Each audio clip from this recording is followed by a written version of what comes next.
Salam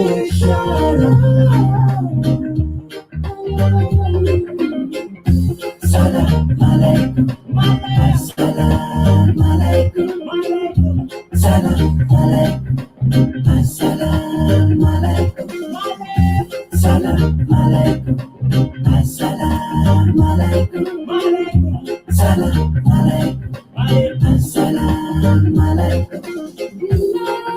We stand, we fight, we fall. Oh, we need freedom. Oh, we need freedom. Free, free, Africans free. Free from slavery, free, free, free from slavery, free, free as a man to slavery, free, free as a man to slavery, free, free as a man to slavery, free, free, free from slavery, free, free from slavery. Yeah. We're here to speak the word. We're here to stop the war. We're here to speak the word. We're here to stop the war. We're here to speak the word. We're here to stop the war. Salam alaikum. Assalamu alaikum. Salam alaikum. Assalamu alaikum. Salam alaikum. Assalamu alaikum. Salam alaikum. Assalamu alaikum.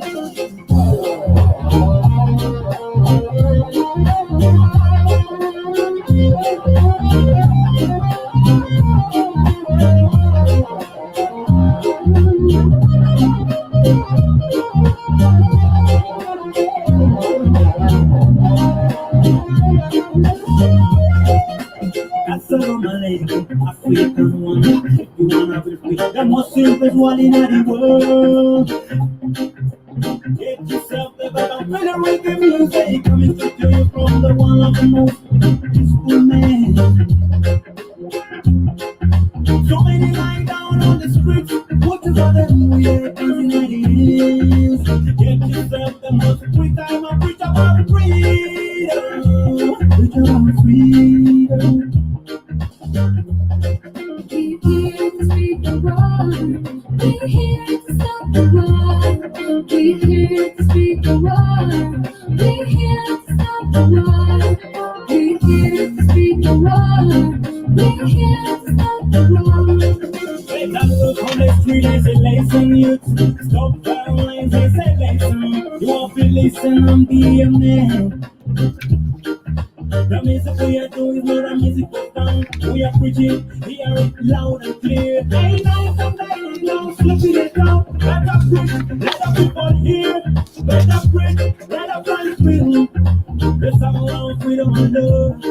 The sound of freedom and love.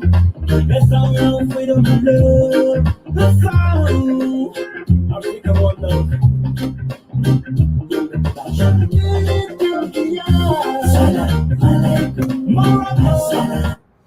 We are on the view of the concerned citizen of South Sudan. Good morning, good afternoon, good night, whatever you tune in today.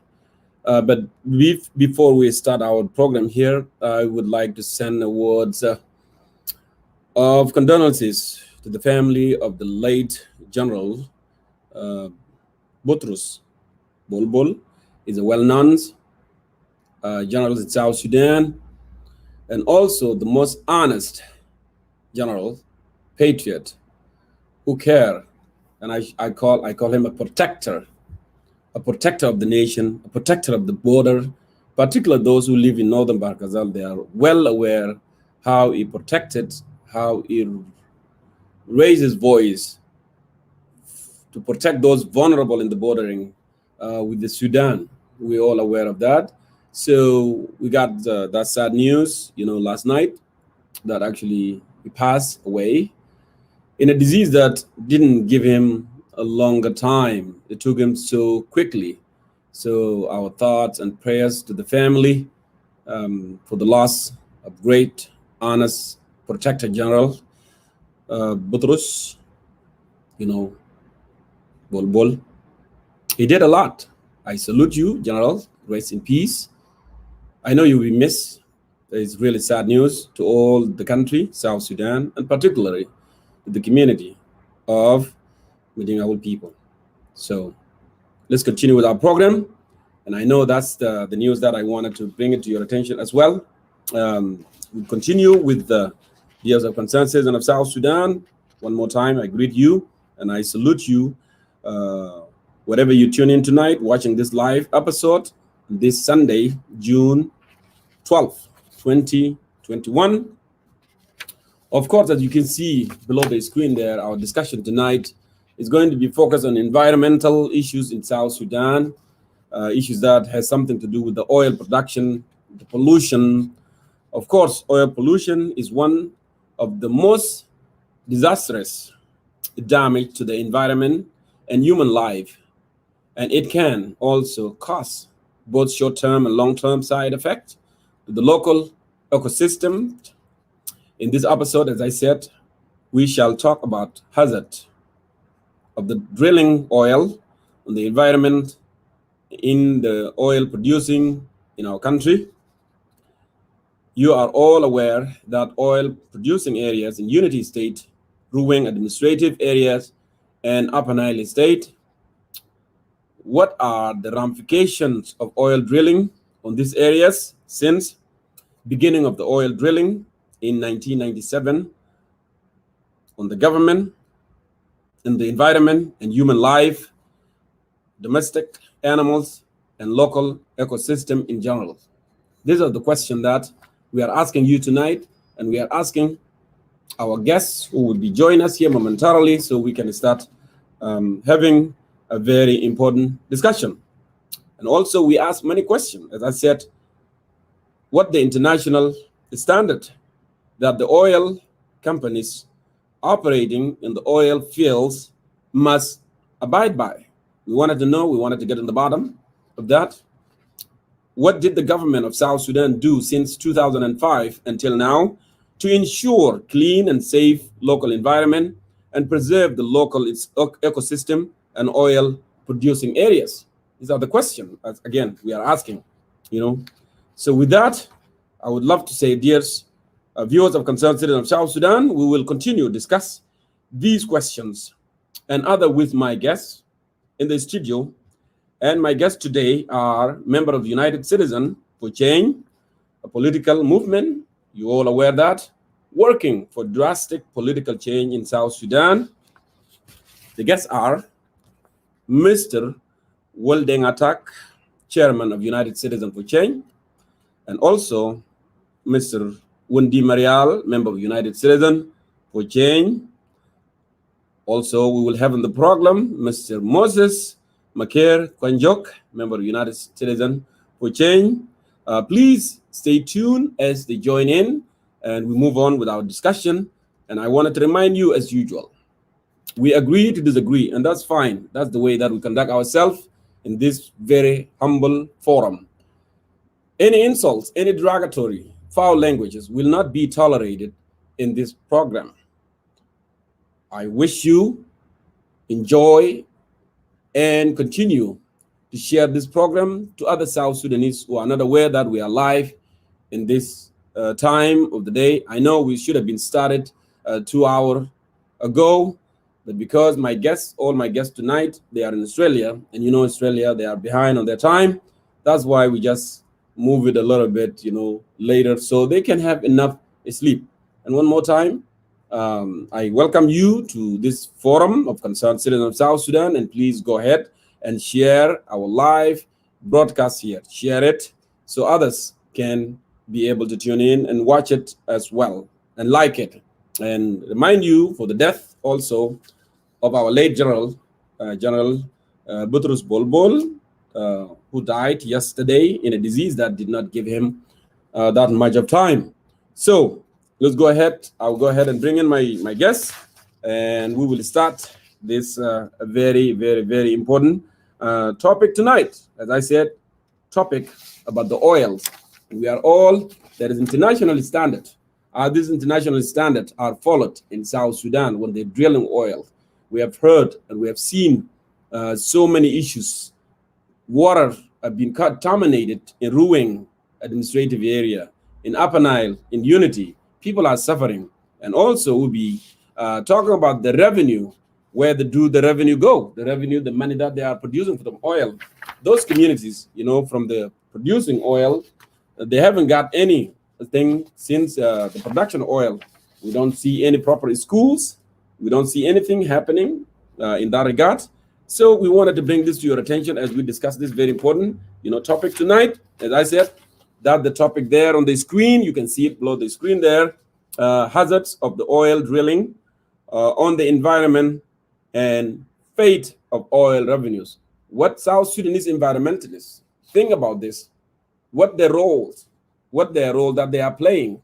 Why are they silent? The environmentalists, I'm talking people who care about the environment, and we do care. But there's those activists who care most about the environment.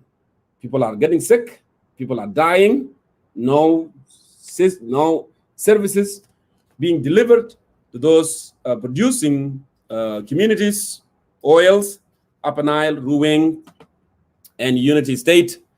So with that, let me go ahead and check here if my guests have already tuned in. I think Mr. Wolatak, I hope if you are here, I will go ahead and bring you in until we can start our discussion. So let me go ahead and check if they are there. Okay. Let's do this one more time. Don't know.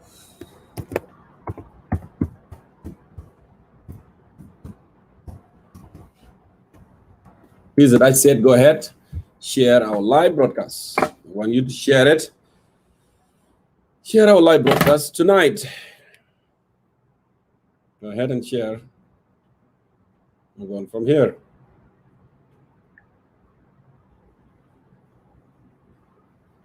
I'm waiting for my guests. Just please be patient as we move on here with this very important discussion. Okay, let me do this.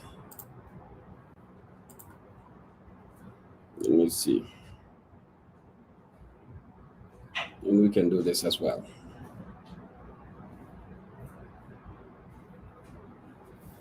Hopefully my guests will join me here momentarily and we move on there.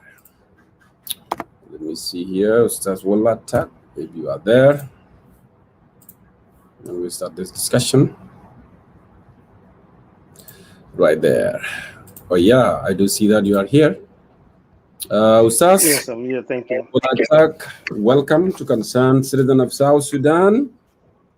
It is a pleasure to have you all. Of course, the others will join us here momentarily. I do see that Moses will be staging in very soon to join us here in the studio. This very important topic. But before we proceed, Ustaz Wolatak, I want you just to have a few minutes here, to send words to our viewers. As you had heard from my introduction, we have lost one of the honest generals, Butrus Bulbul. That the disease did not give him that enough time. He died yesterday in Nairobi.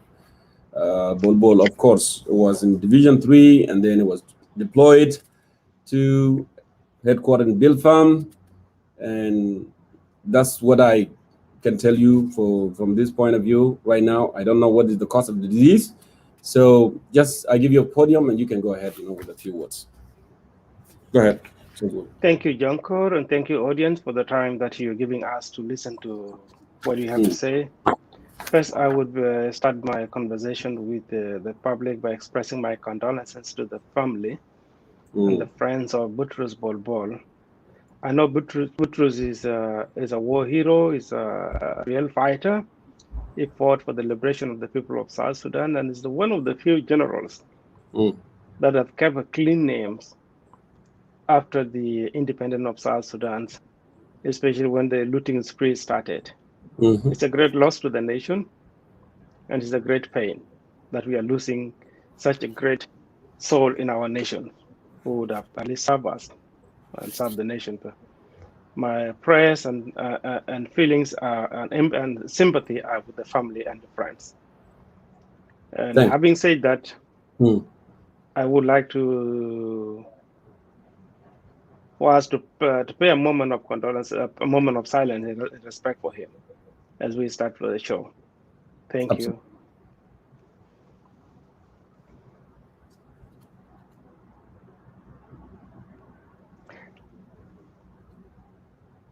Yes, you can start, General Usas Jonker, and thank you very much. Thank you all one more time. I know it is very sad news, happened in a time that we were not expecting, one of most honest generals in the country. I really, really appreciate you.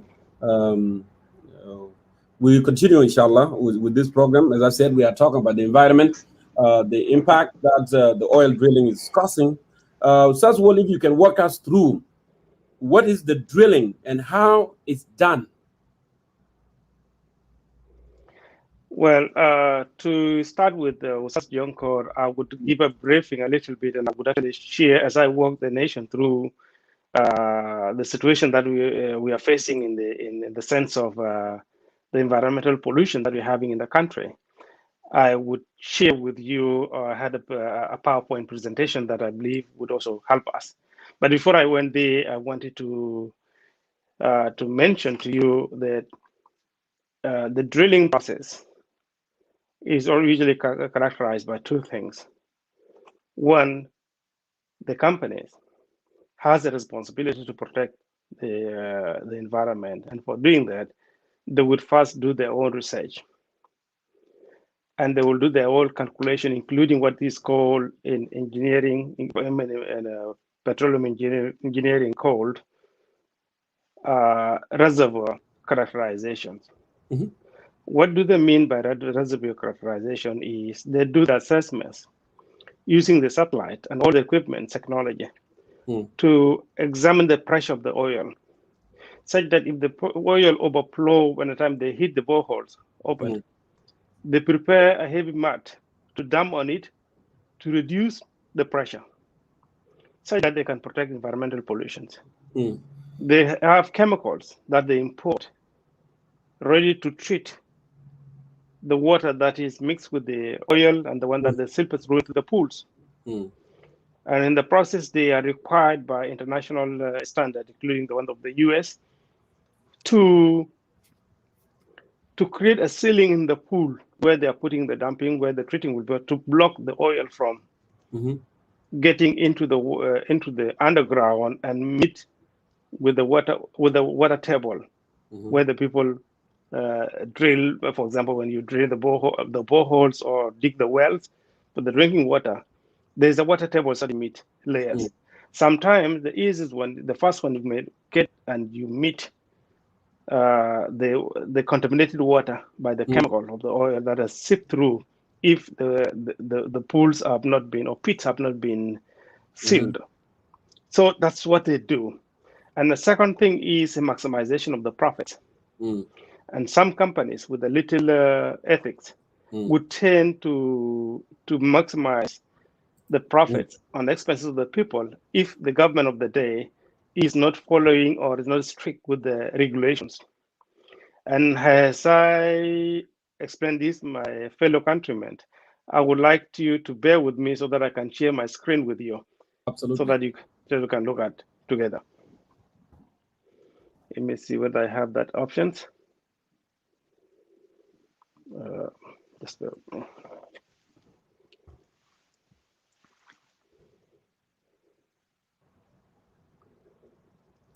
yeah, I can do this, and then also I will put a little bit of the report from Al Jazeera later, for people. Yes, I think that's the first thing. You can start the Rusas Junker as I look at the. Yeah, go ahead and look. We'll do the process here, so I can put. It's not a longer. It's going to be like nearly 2 minutes, and that's it. That's what we would do. Okay. This is so crazy. People are getting sick, dying from this. This is not good at all.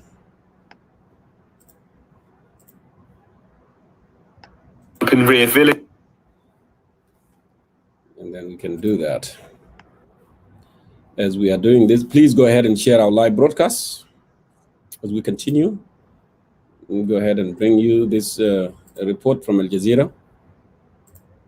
on water contamination, and many other things that are happening. So go ahead as we continue. In southern Sudan, the water that comes out is too salty to drink and has 17 times the internationally recommended levels of lead. Drink this water and you'll get very ill. It's a similar story in at least 3 other villages in this area of Unity State, and that's not the only thing they have in common. They're all surrounded by oil wells.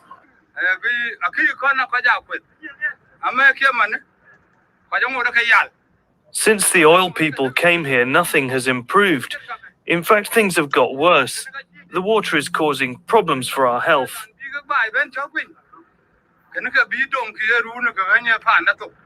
It's easy to contaminate groundwater during oil drilling. The bore is drenched with chemically enhanced water to stop it from overheating. Thick plastic linings usually prevent the chemicals from leaching into the soil, but there's no evidence of them being used here. And when the crude is brought to the surface, the water in the oil sludge needs to be cleaned thoroughly to remove the many impurities. Handled badly, and the environment can be irreparably damaged. This processing facility in Unity State has never been filmed before.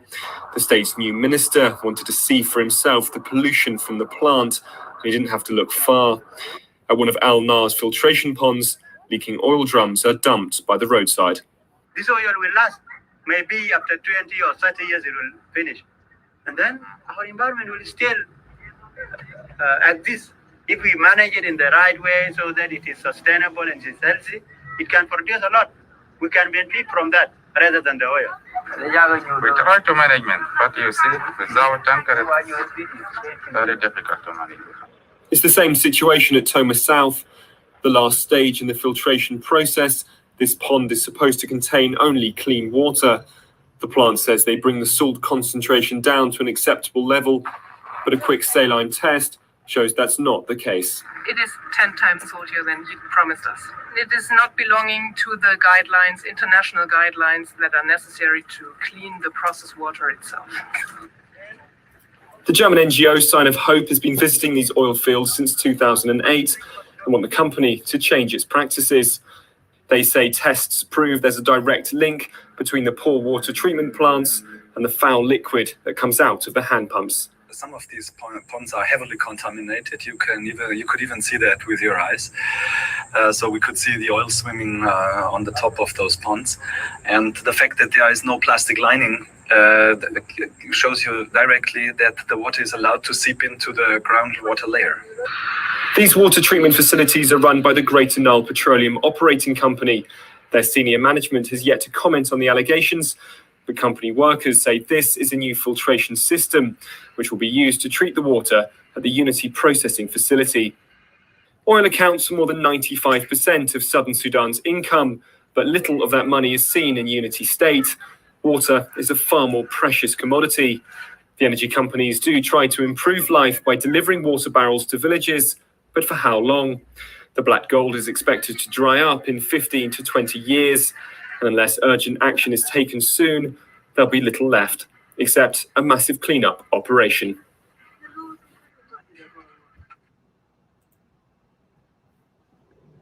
You have heard, that actually this report, from Al Jazeera also is showing you since 2008 and all the way after we gain independence, there is no any improvement. They are not using international standards. You hear it from that report. Actually, there is heavy plastic that they have to put, between, so it can separate the chemicals from getting into the soil, which is going to contaminate the water.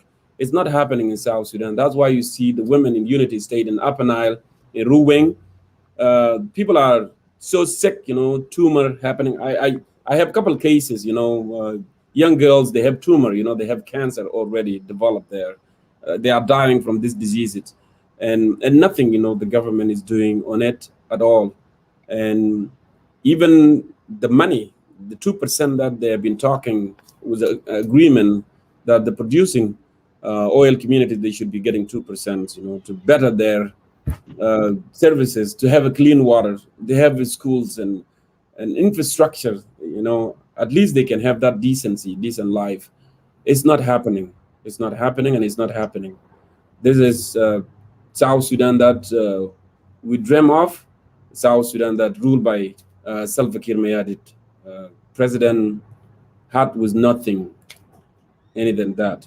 So, Ustaz Wall, I welcome you back. And then if you are ready with that presentation, I hope our viewers can be patient here as we move on with this. This is so important, by the way. And I hope sons and daughters of the Unity State, those who are on the side of the government can see this and can see this impact that's happening, with their communities there. They are not benefiting from anything whatsoever. It's benefiting, individuals within the government. Well, go ahead, please. Yeah, Ustaz Jonko, thank you. I've tried to share this one, and I think my screen doesn't have that option where I can share the presentation. If I could look into it, and then you share it while I talk to the public so that they can see the images themselves and get to understand what our country is going through. I would really appreciate it. At the meantime, I would start by sharing this unprecedented level of pollution in South Sudan. If you would see later on when Jonko shared this, you would see that a child is born looking before even the umbilical cord dried up, he's already looking like a 1 year, 2-year-old child, and the body swelled because of it was born with defect. The kidney were destroyed already before the birth, and and he's in pain and crying every night, and it did not last for long. Many of these children were born, including children born with intestines outside of the body, and this comes as a result of the destructions of the DNA that commands the development of a child, development of the features of the bodies that we have through the cells and chromosomes.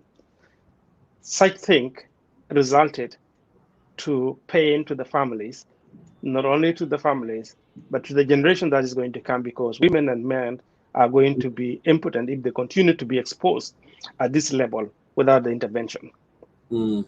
I would read a quote from an activist, and this is obtained from this AP source, APF, that South Sudan is running one of the dirtiest and poorest managed oil operations on the planet.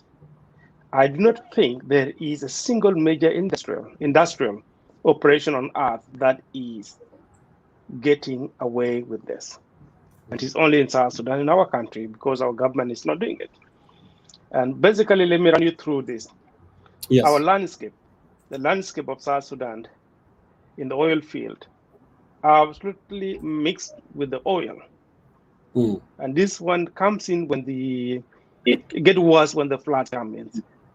When there is a flood in South Sudan, it means that dirty water that you might see later on is carried all the way to the water point where the people drink the water and they get contaminated. And the DNA destruct the development of human being. The chemical destroy the DNA that construct or instruct the development of human body. You see, when you go to the farm and you farm, your hand gets hardened. That is DNA work to protect your hand. When you go to gym, you lift muscles, lift heavy things. The DNA commands your muscle to grow and become strong. The same thing happens when the person is being manufactured. It's just like a printer for the computer. You type the work and you have the computer to print it. There is a software that is a computer DNA that sends that printing and everything directly to. But if it is affected and something is broken in the between, the communication will stop, because the cells depend on each other.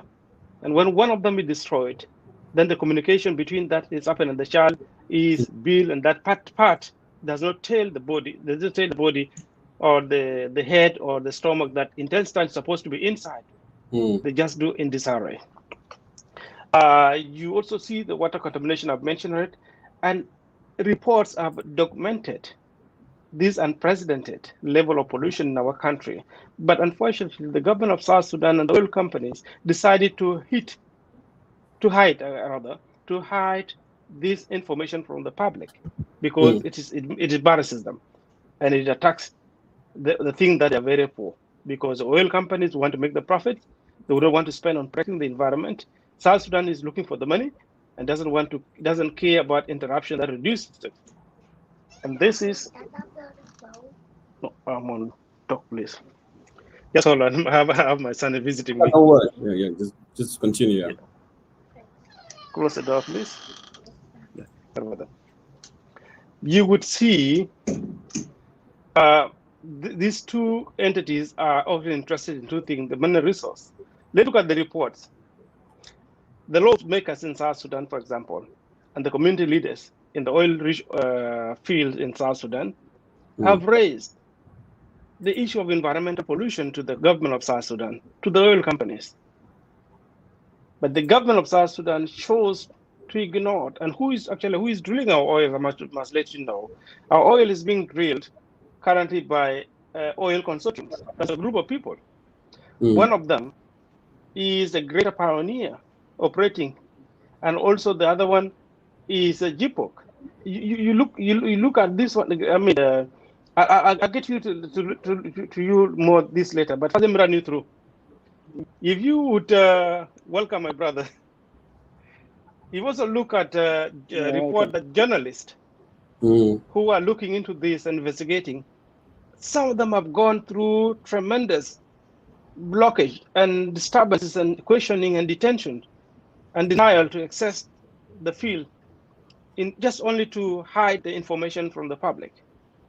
If you go further, you would find these reports have documented a number of things.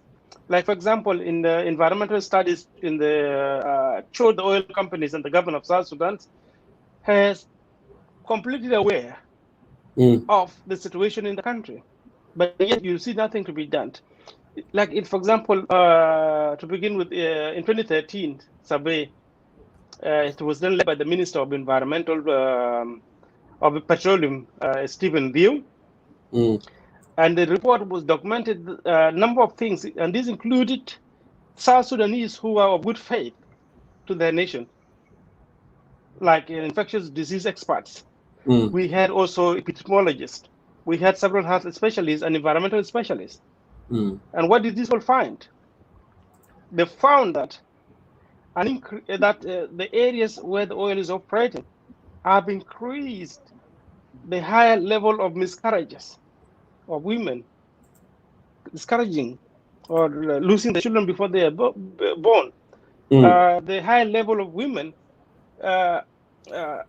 giving birth to dead babies, that is stillbirth, and also see the children born deformed to the beyond the level it used to be, and it shoot from 19% to 54%. And this is not a normal level. It shows that there is a bigger risk that is taking place to the people, of the danger that is encroaching to the people of Unity States, to Paloj, Maluth, and let's say the entire Upper Nile and the oil producing area, including Bantu. Like in 2016 in Paloj, yes, the researchers took samples of soil and water, because when they discovered soldiers were getting sick and the people were getting sick, they went in and took the sample. Biological samples were also taken from the soldiers who were deployed in the oil field, and they were falling ill, and taken to South Africa. And guess what was the result? The result of the test that there was high level of mercury in water, 10 times higher than the permissible standard. Yes.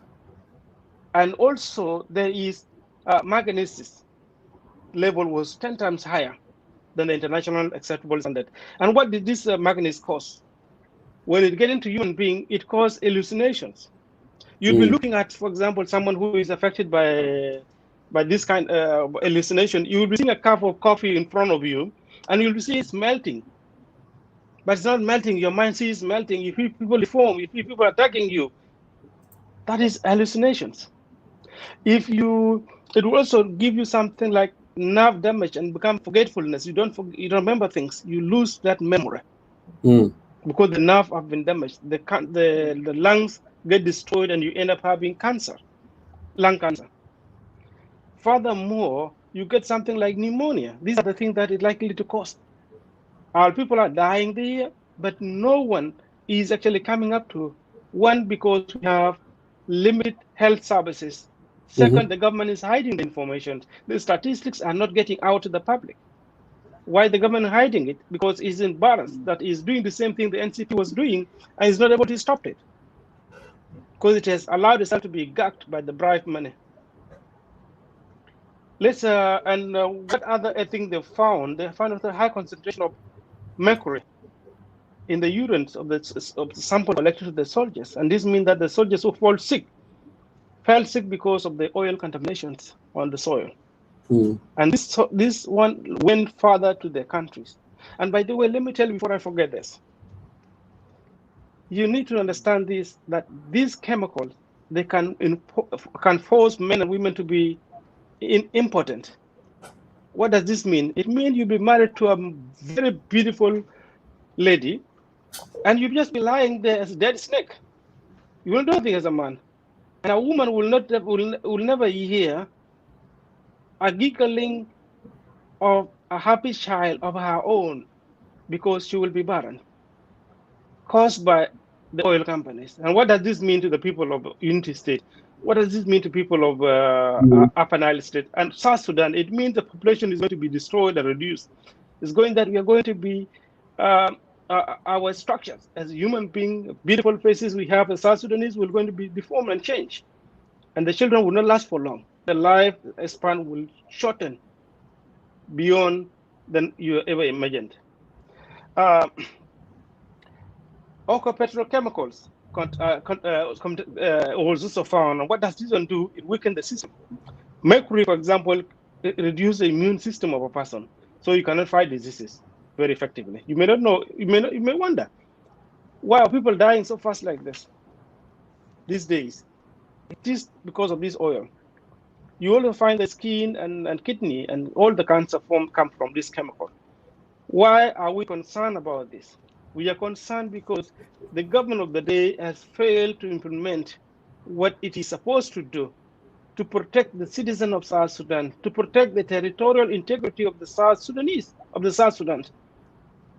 Our lives depend on the regime defense. I mean, the state defense. When the state fails, then you'll see the nation has failed, and that's why you see the nation is fighting themselves. There's no security anywhere.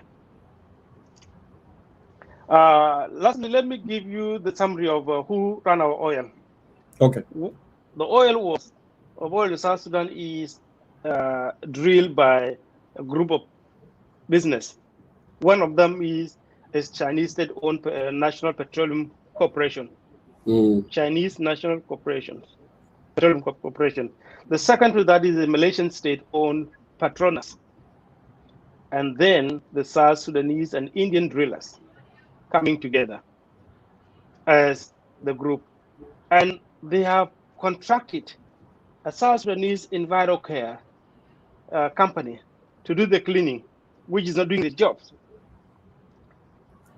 Because there is a properly managed oil productions, and this is likely to cause a health problem to the nation, as I already mentioned it. Let's go, for example, look at the chemical that we are having.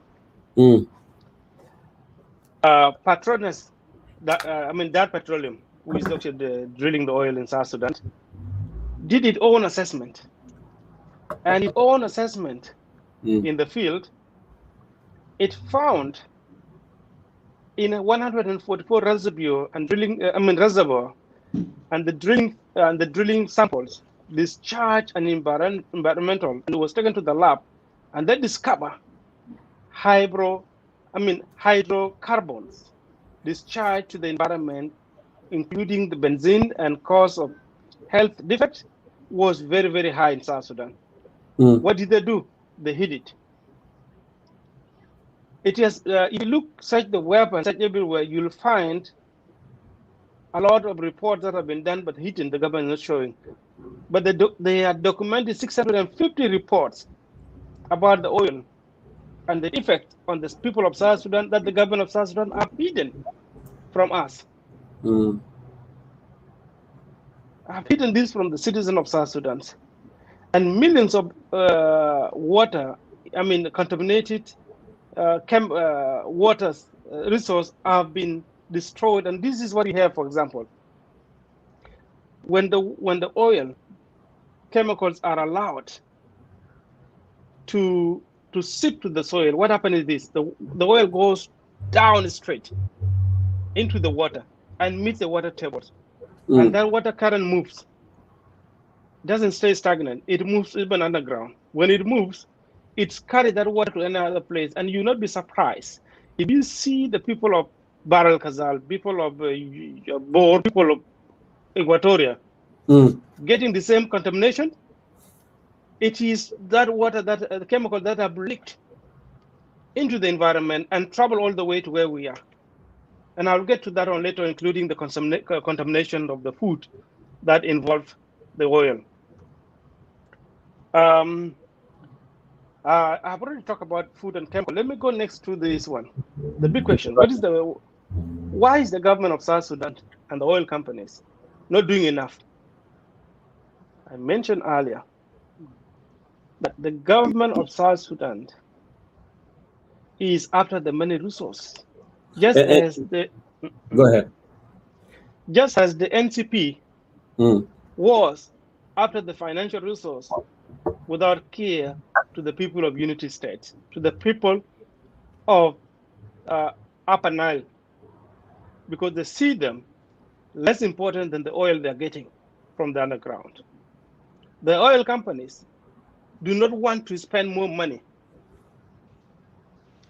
because the companies are business, and the business maximize the profits, and the profits margin, suppose they are making a profit of $7 to $8 million.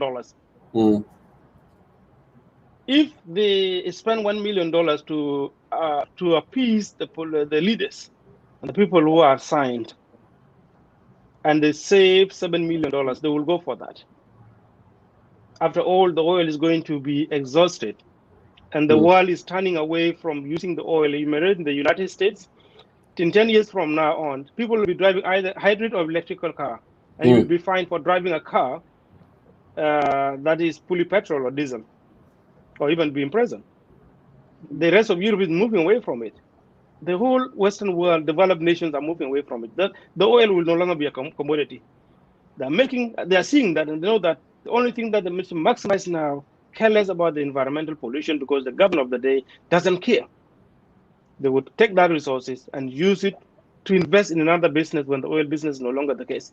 Let me quote one of the minister, and now the current secretary, Awal said this, and this is very unfortunate to hear this from a government official supposed to protect the nation. Let me read. He said, only speculations are being made until scientific evidences are out to see the level of damages created by oil operations. Obviously, there shouldn't be conclusions with evidences connected to deformations. There shouldn't be evidence connected to that. This is really shocking coming from a government official, because we're already seeing it. And if that is not enough to him, how much South Sudan does he want Unity State to be depopulated to zero population for him to have scientific evidence? Or Malut? Or where is that does he want to? And this is the person that is overseeing the oil companies talking like this. And I wish our audience were able to see the evidences that I'm having here on the screen with me.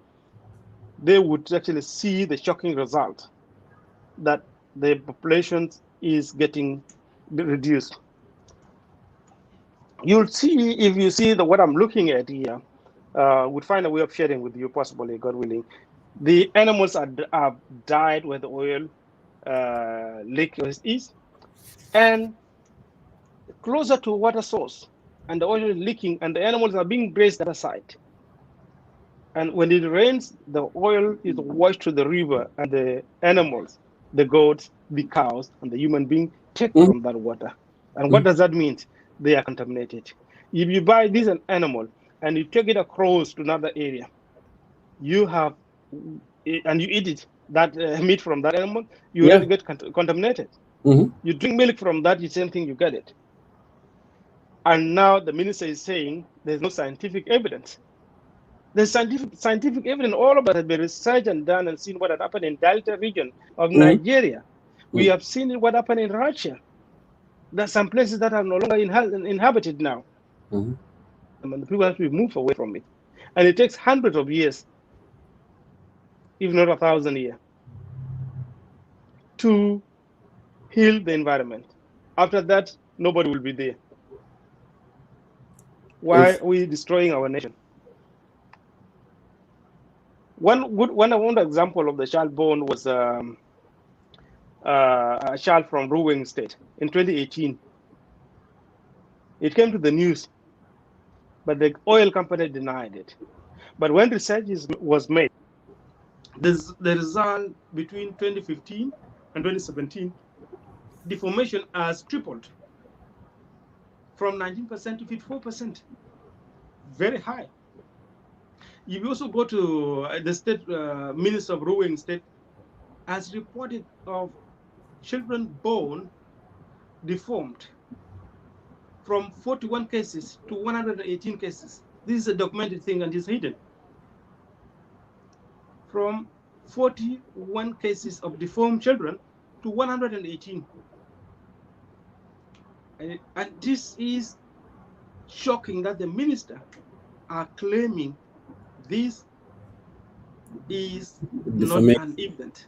You go further, you'll also find the oil report as the report has also reported that number of women have stillbirth and miscarriages or children born premature, and these children don't live.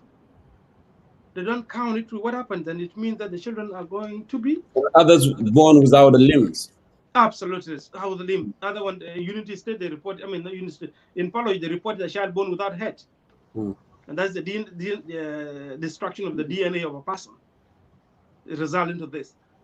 You could not tell communication between cell X and cell Y is broke.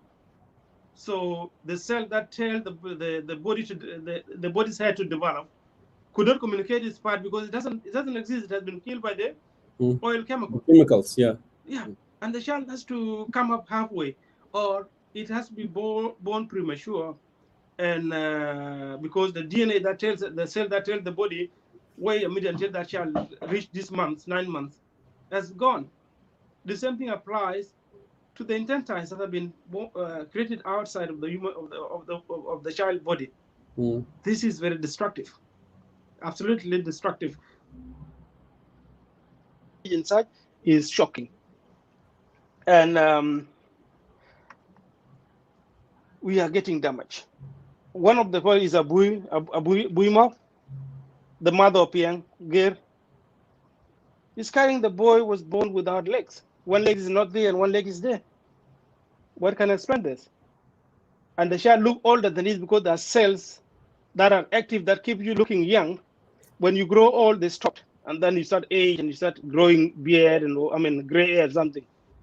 They're already born without it, and the child looking older than his age.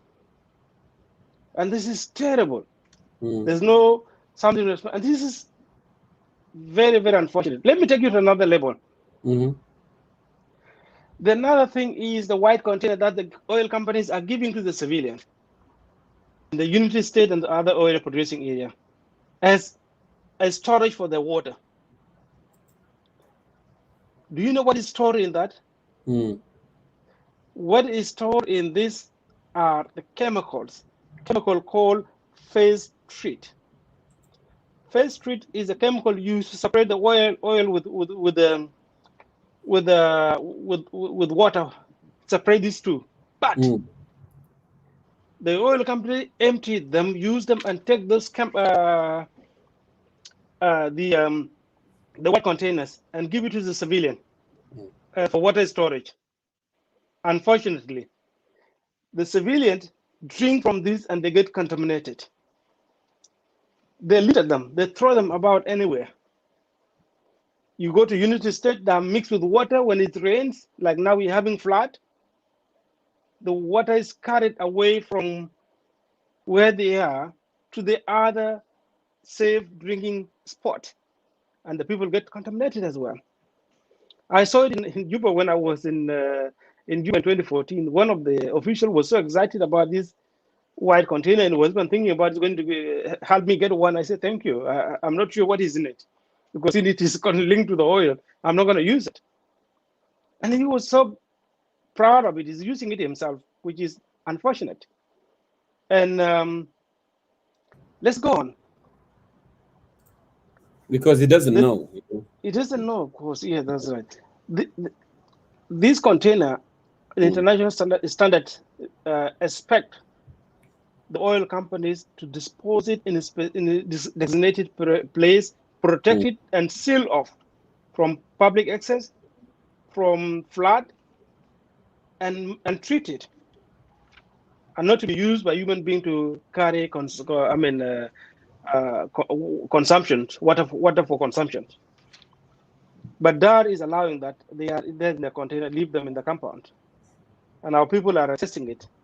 And even Padang, the chairman of Padang community, and one said that Dar knew what was going on, but is not helping the people. And I wonder whether this is tools of war, because these companies, by the way, they were contracted by the government of Sudan when we are at the war, protected by China, and they were used. They gave the money to the Sudan to make our independence more difficult. These companies, for us, surely they might be still in the mood of the war, and they still don't remember that South Sudan became an independent state, and there was peace sign called CPA. And they're allowing our people to suffer, because otherwise they should have been responsible enough to make sure that our citizens do not get contaminated by the oil chemicals. If you look at the reports of Dr. Bara Lonyewol, the county health department director in Paloch, he documented the child born with the one that said that the child born without intention being inside her but outside her, and the child died on birth. This is a result of chemical. We've never had it before the oil was treated in this area. Such kind of health defect or birth defect has never existed before. But our government lied for it. Now, what do we need to understand in all this? I want you to take away this. This is what I want you to take away with. Understand that the oil companies do not have a fixed environmental values that guide their operations across the world. Their one is guided by the regulations in the country that they are drilling the oil in. And if the government doesn't have a strict or does not follow the strict regulations, they would go away with impunity and pollute the environment the best they could, save the money for the profits margins. I want you also to understand, as I mentioned, the major concern of the oil companies is profit making. If anything that helps them make more profits, but if you say that they pollute and kill you, they will let you die like you're dying in South Sudan, because we don't have the government to stand for us and defend us. They will just pollute the environment. I want you to understand this also, that before the oil companies start drilling, they carry out what is called reservoir characterizations. What does this mean? It means the oil companies would assess, using the technology, would assess the possible accident that might occur, and give them the information of what they need to do. They are trained, they have the equipment to look in it. And when they discover that, they start digging using the measures they have put in place to protect the environment, to protect the livelihood of the people that they are drilling the oil on their land. But this particular one of ours does not whatsoever look or care what happens. They are ignoring it because they want to make more profits. They are ignoring it because the government of South Sudan will never ask them, why are you doing this? Because the government select people and put them there, people whom they want to benefit because they are loyalists, not because they're expert or care about the South Sudan. They're just like those who are left in J1. They're no different. They're no different between this government. The difference between South Sudan government and National Congress Party, which was fighting against the South Sudan, was that they wanted us to call to convert into a religion that they believe in order for you to benefit. They wanted you to support NCP, but the government we have today does not have the religion that is beating us into. It only wanted us to praise the leaders who are failing us, and only praising them that they are the good leaders. That's the only time you can get the benefit. And when you get such a benefit, you go such a hard and sit in the oil and allow your country to be polluted without saying no to the oil company. This is not the thing we want. Because that is the standard. Praising for doing nothing good.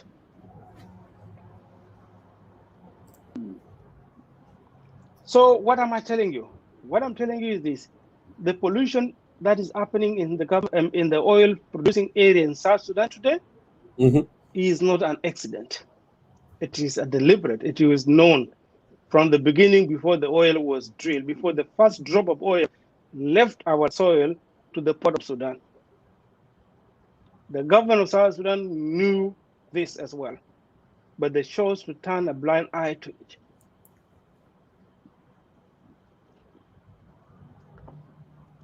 We have been visited again, gentlemen. Let me just. It's okay. It's all right. It's all right. My son. Yeah. Okay. Yeah, Mario. Thank you, Excuse me. Angelina. Bear with me. Yeah. Close the door, son. Please. Thank you. Thanks for bearing with me, gentlemen. Yes, I was saying that the oil companies are maximizing the profit while they damage our environment and destroying the communities and population that we have. Then what do we need? We need to do this. We need to understand this government can only stop its behavior if we rise to the moment and question it as united people of South Sudan, not as tribes, not as Dinka, not as Nuer, not as Bari or Letuko or any ethnicity. We are South Sudanese, and that's the only time we can listen, and that's the only time it can stop the thing that is being to us. What do we need to do? It is your responsibility as citizen of South Sudan have a constitutional mandate to protect the constitutions and the constitution that protect the life of South Sudanese, to defend it and to bring this government of South Sudan to account, including those oil companies, and to stop that behavior. Second to this, we will need to act together to force the oil companies not only to compensate the lives of the people that they have turned upside down, but to treat the environment with all the possible cost. Second to this, we would want to ask them, the last one, we want to have a government that must strengthen and enforce the rule of law in our land, on our soil. This government is not doing it, and you must make sure it does it. And how does it do it? We need to change our tribal behavior and act together and reverse the curse of oil and make it, excuse me, and act together to reverse the curse of oil, such that it become a blessing to the people of South Sudan and not a resource that benefits individuals that control power in J1 and somewhere else. And it cannot happen unless you and I act together and we stopped, so that we can stop the elites that are controlling power and benefiting from oil resource. We can put an end to corruptions and constrain it for the progress of the nations if we act together as a nation. We can instill a responsible government that is committed to use our resources to facilitate peace for the enjoyment of the people of South Sudan, not for the elite who is stored them in the foreign land, and to make a difference from the National Congress Party, which was taking resources from South Sudan to build the North. But our current government is taking resources from South Sudan to build the foreign nations against our own people. And we must stop this if we unite and stop the behavior of following the tribes, following the ethnicity, and let's follow the South Sudan's visions of prosperous nations, equality, and justice for all. That would mean there will be no corruptions. My fellow countrymen, we can instill the government that will welcome the voices of dissent and learn from it rather than following up the citizen who speaks a different voice or who express dissent on the action of the government and follow to his house and not leave thereafter. This is the thing we want to stop. And it can only stop if we unite as the people of South Sudan, not as the tribes. You've seen that the last 4, 5 years, 10 years, where we are divided between Nuer, Dinka, and other tribes. We only suffer more. And these very people who are leading us, they are enjoying more than what we have. They are growing richer than the country that they represent because they're stealing from it. Because you and I are divided on ethnic lines. We look at ourselves as tribes, as ethnicities, rather than the nation have one common destiny. We can stop today, my brothers and sisters, and let's move on to rescue our nations. Whether you are the armed forces, whether you're in opposition, whether you're a citizen, let's unite. And let us not have this year pass without actions. Let us not have this July pass without the year that mark our independence, pass without us taking any action. Thank you. Last but not the least. Last but not the least. My fellow countrymen, you all know and you may agree with me or with us that your oil resources is not being used for your benefit, such as to build a school for you, build electricity supply, give you health infrastructures, food security, and reliable internet. We only hear these things exist in J1. These are the only ones that have internet. These are the only ones that have electricity. They have clean drinking water. They have the children going to school. But there's a sound, younger. No, you're good. We hear you very well. You hear me? Good. There is a drop of voices. Yes, the voices that are coming. That's I had blocked it. It's the one that I gave away that made it work. Okay. Let me remove it. I think I would use this. No, please, I'm talking. See you later. Bye. Please, go sit down. Thank you. Sorry for interruptions. Oh, it's okay. It's morning for us, and we are getting ready. They love you. They love you. They love you there, either. Yes. Like your oil resources is revenue is not providing you electricity. All the things that of goods that a country is a country or a Medina is Medina. We see them in Hamarat, the residential for ministers of the government of South Sudan. They're not anywhere else. These are the people who have clean drinking water, not to drink, but to shower with the clean drinking water. And you, the citizen, are drinking and showering from a polluted Nile water. You've seen tractors pouring sewage on the Nile some time back, last year. And this is the source of your drinking water. And when you have diarrhea, when you have diseases such as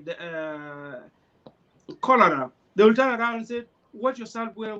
Where do you wash yourself? You wash yourself with the clean water or the dirty water from the Nile?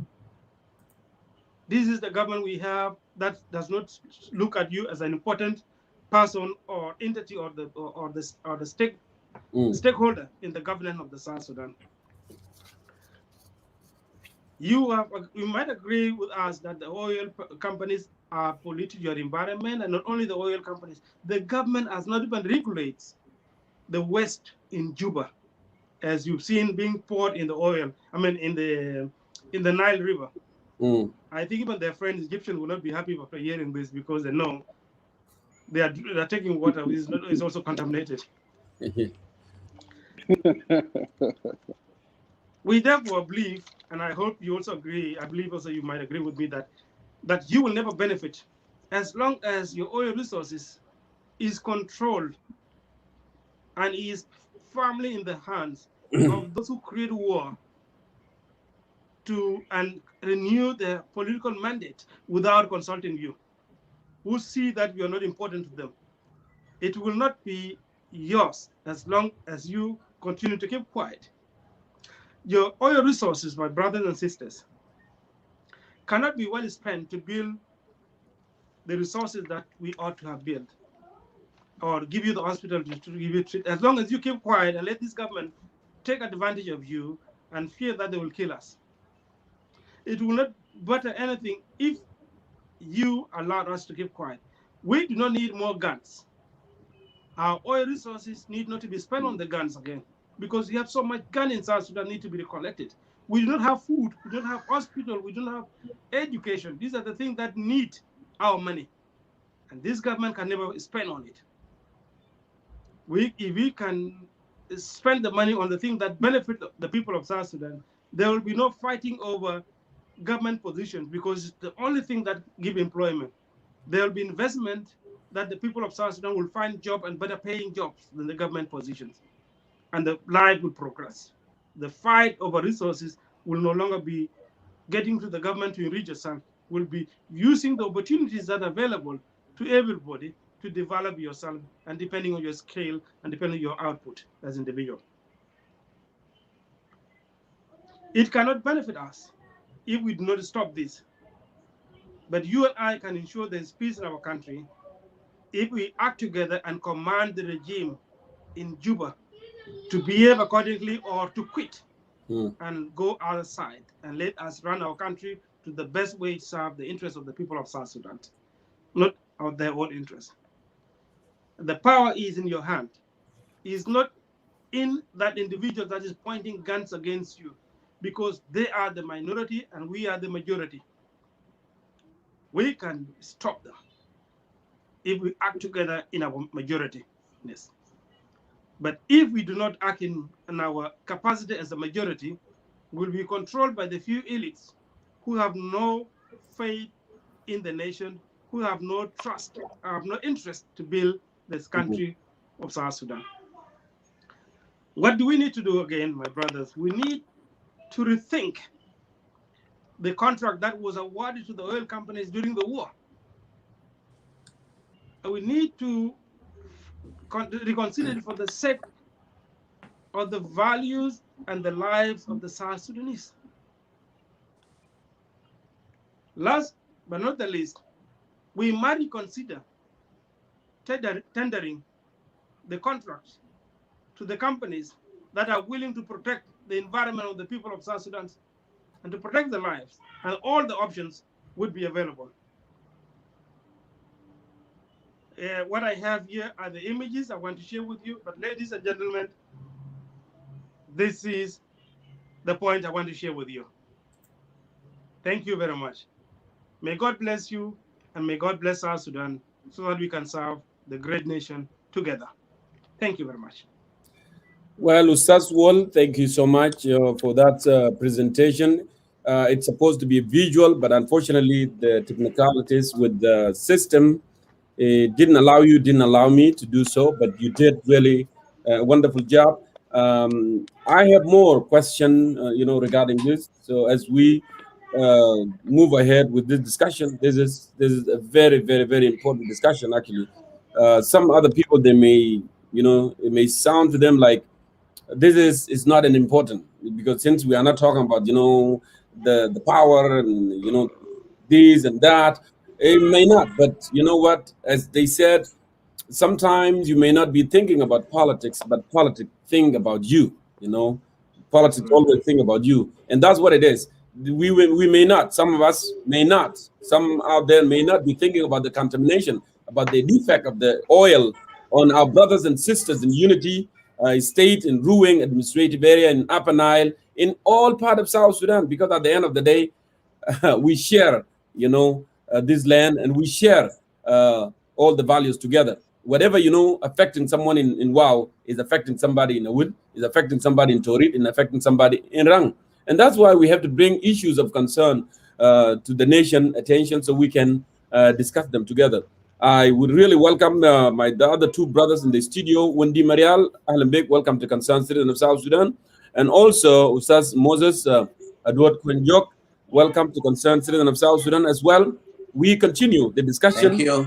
And I would like to ask this very personal question to Ustaz Wendy Marial. Wendy Marial, actually, I wanted to ask about the international standard. Are there any international standard that the oil companies operating on the oil field in South Sudan must be abide by? That's the question. But before you answer that question, you, as a son of Ruwing, as a son of Greater Upper Nile,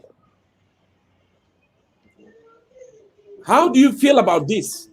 And how people in Ruwing administrative area, in Upper Nile, in Unity, how do they feel about this? All this crisis that's affecting them. I want you to answer that before you answer the question of standard. Go ahead, Wendy Marial, and you may do it in Arabic. That's fine.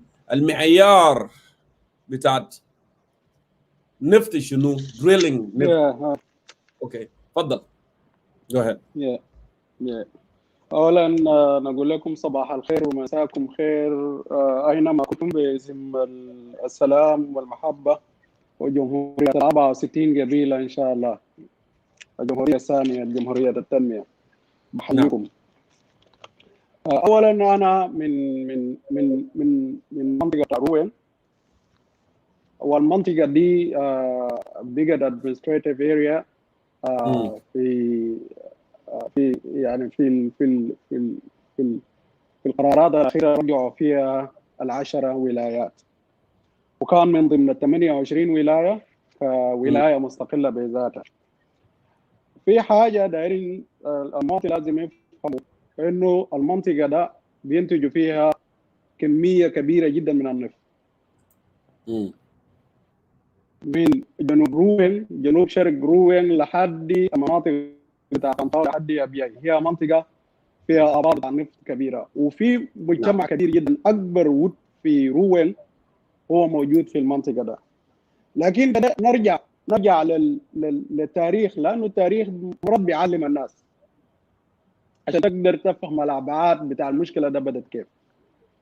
المشكلة بتاع روين ده أو التسمم أو التلوث البيئي الموجود في مناطق بتاع النيل ده ظهر مع الاستثمارات الصينية. والاستثمارات ده بدأ من يعني 1995. نعم.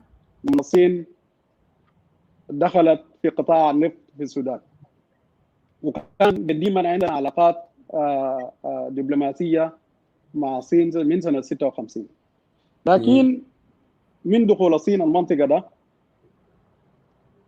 بدأ يظهر لنا يعني أمراض كانت ما معروفة قبل كده، ما معروفة للمجتمع، لأنه المناطق دي كانت أصلا مناطق بتاع رعي، مناطق بتاع زراعة، لكن الصين جو واستغلوا المناطق ده في آبار البترول. فالكلام ده ظهر في المجتمع كله، وبقينا معرضين لخطر في أي لحظة، معرضين لخطر بتاع التصمم، الخطر بتاع إنه الكوميونتي ممكن يشيلوه من المنطقة بتاعهم ويهجروه، لكن بدون إجراءات قانونية أو إجراءات ممكن تضمن السلامة ولا الاستقرار بتاعهم، بس بيشيلوهم كده. ده بيجمل الحاجات العامة في اتجاه بتاع روين عن لوج عن مناطق العامة بتاع عريق. نحن ما عرفنا أي مشاكل صحيه الا بعد وجود الاستثمارات الصينيه او الاستثمارات بتاع الاسيويين. نرجع للسؤال بتاعك ده، هل في قانون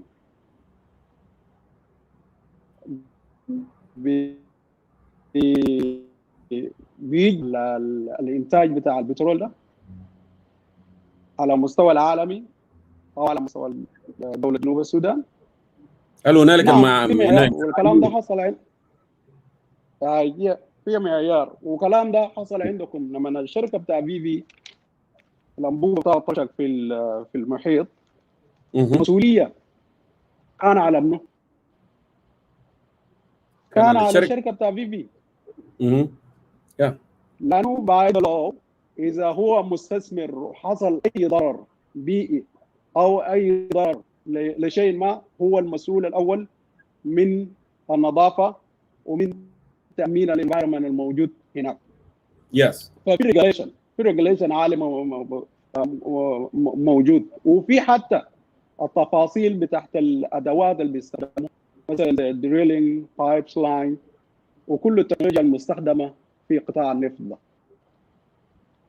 ده مو ريجوليتد.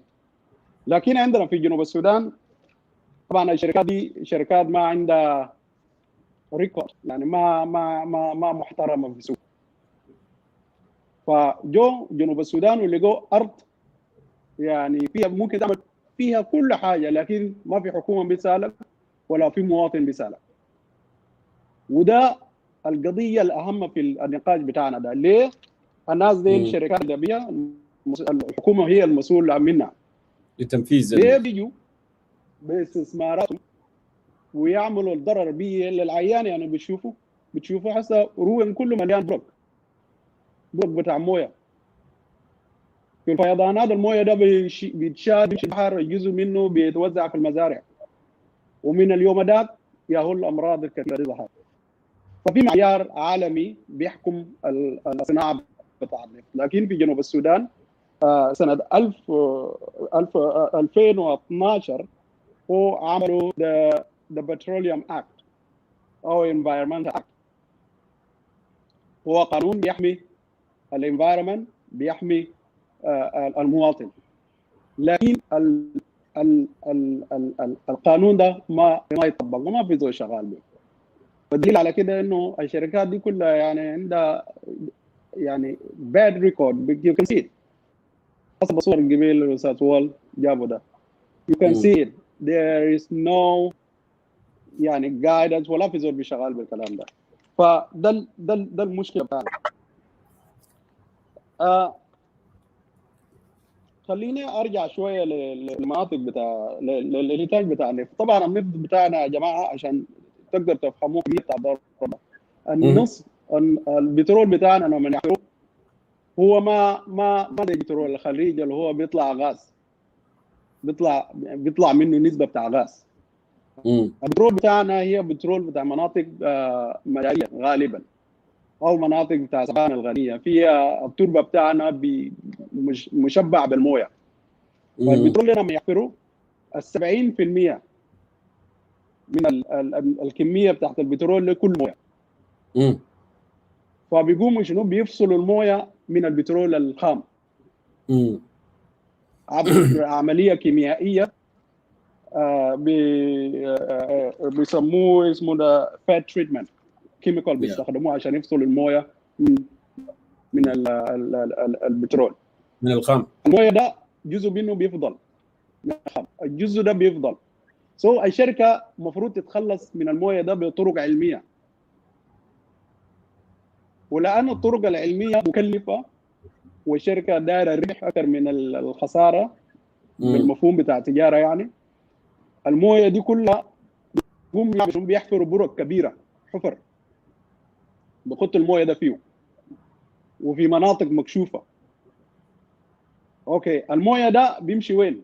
بيتبخر او بيتسرب داخل الارض، والمويه ده مشبعه باملاح وكيماويات، املاح الزئبق والمنجنيز، كيماويات ثقيله جدا الجسم بتاع الانسان او الكائن ما بيقدر يستحمله. بيصل بمراحل التسمم، او في اسوء الحالات السلم الوراثي بتاع المنطقه كلها ممكن يتغير. مثلا يظهر لكم في امراض جديده، يظهر لكم في اشكال انتم ما عرفتوا قبل كده. زي ما استاذ فوال قال، في اطفال بيتولدوا بدون راس، او بيتولد ميت، او بيتولد وهو اجزاء بتاعه ما مكتمل. في طفل في اتجاه بتاع مولود ولده ب6 اصابع وبطن ما في وكراع واحد ما مكتمل.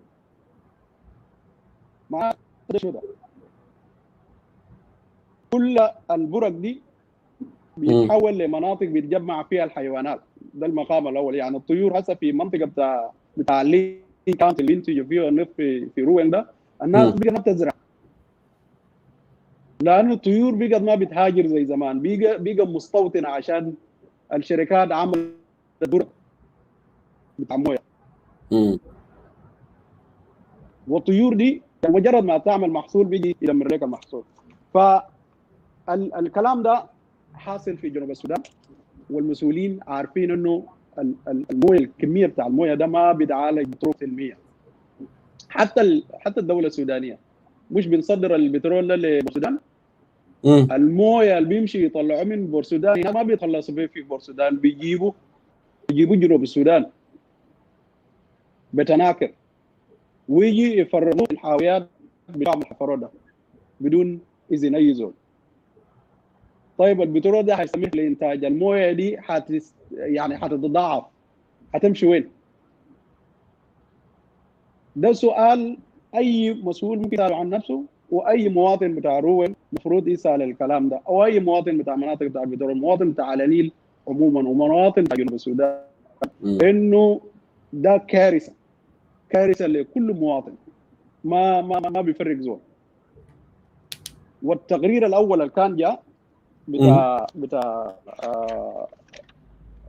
شورى مرن كوميتي ده في 2013 سبتمبر 2013 دخل في الاعلام انه كانوا في جنود في منطقه بتاع فلوج. الجنود ديل ظهروا لهم اعراض، مثلا مجرد ما يستحموا جسمهم يعني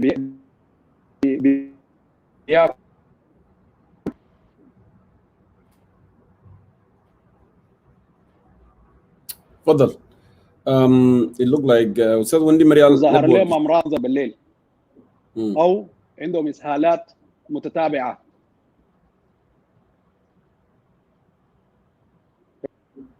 يا قاعد يقطع لكنه تواصل. اوكي واصل يا استاذ. يا الجنود ديل يا هو بقى عندهم اسهالات متتابعه، وعندهم مشاكل بتاع جلد، وعندهم امراض هو ما كان موجود اصلا. فوزاره بتاع النفط في زمن بتاع ستيفن ديو عمل كونداكت للجنه بتاع التحقيقات يتحققوا في الموضوع ده، فرسلوه برئاسه بتاع المهندس شور مرين، بيسموه شور مرين كوميتي، وكان هو اللي هو ادفايزر بتاع مينيستر بقول رئيس اللجنه ده. مشى عمل تحقيقات عشان يعرفوا انه الاسباب بتاع الامراض الغير معتاده في المناطق بتاع انتاج النفط في روين وفي على النيل وفي يونيتي ستيت. اوكي الحديث يعني المشاكل النفطيه اللي انتجتها الشركات بتاع النفط في المنطقه ده عشان يتحقق منه ليه حصل اي مشاكل صحيه في قطاع النفط من العمال ومن ناس الامن الوطني شغالين هناك، ايجاد تخزين ومعالجه الامراض في المنطقه دي. فالنتيجه كانت شنو؟ النتيجه كانت متطابقه انه في الامراض بقى بصوره كبيره جدا منتشره. يعني قبل كده النسبه بتاع الامراض او فقدان النظر او الاجهاض او مثلا ولاده اطفال مشوهين او الولاده المراه بتحمل في اقل من من الشهور المعتاده بيولد الجنة ده فيه. فكل المناطق دي بقت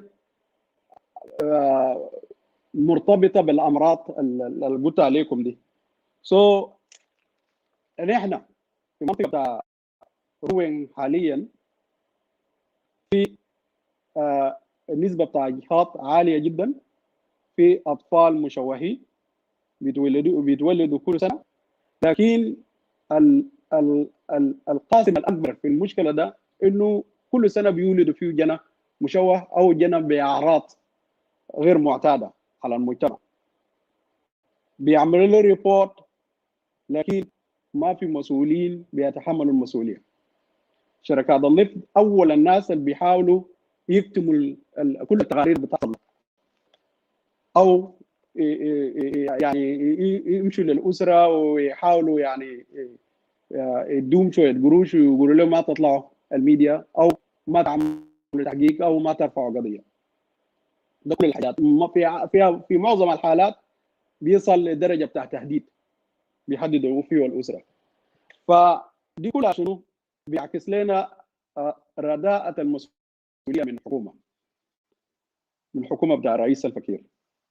يعني احنا بنساهم بنسبه 95% من ميزانيه بتاع الدوله، اللي هو المناطق بتاع النفط اللي بينتجوا بيها في على النيل ده. نسبه 90% من ميزانيه الدوله بيطلع من الانتاج بتاع النفط. طيب الناس طالما بيساهموا بنسبه كبيره زي ده، ليه انتوا بتتجاهلوا المشاكل الصحيه الناتجه من انتاج النفط؟ ليه انتم مثلا ما المجتمعات ده ما فيها تنميه زي المدارس زي المستشفيات زي الطرق؟ ما فيها. في روين هسه قبل الانفصال كان عندنا كهرباء، فاريان ده كان فيه كهرباء، حتى الاعمده بتاع الكهرباء موجود. لكن من بعد الانفصال ما في زول شغال بموضوع بتاع الكهرباء، وبالعكس المناطق المنتجه بتاع النفط اللي عندنا كل الحاويات بتاعهم عندهم كهرباء، لكن ما دارين يجيبوا للمجتمع. القصور ده من منو؟ من الحكومه ولا من المجتمع ولا من الشركات؟ القصور ده في عدم تنفيذ القانون اللي بيحمي المواطن واللي بيدي الحق للمواطن انه يستمتع بالثروات بتاعهم اللي بيطلعوه من المنطقه. يا اخي احنا يعني عانينا الامرين، يعني النظام البيئي عندنا انتهى، بقينا ما نرعى غنمنا زي زمان، بقينا اصلا النسبه بتاع الخصوبه عند الرجال والنساء انخفض جدا جدا. فانت بتكون محظوظ لو لقيت لك جنى سليم ومعافى ولده. ده يا جماعه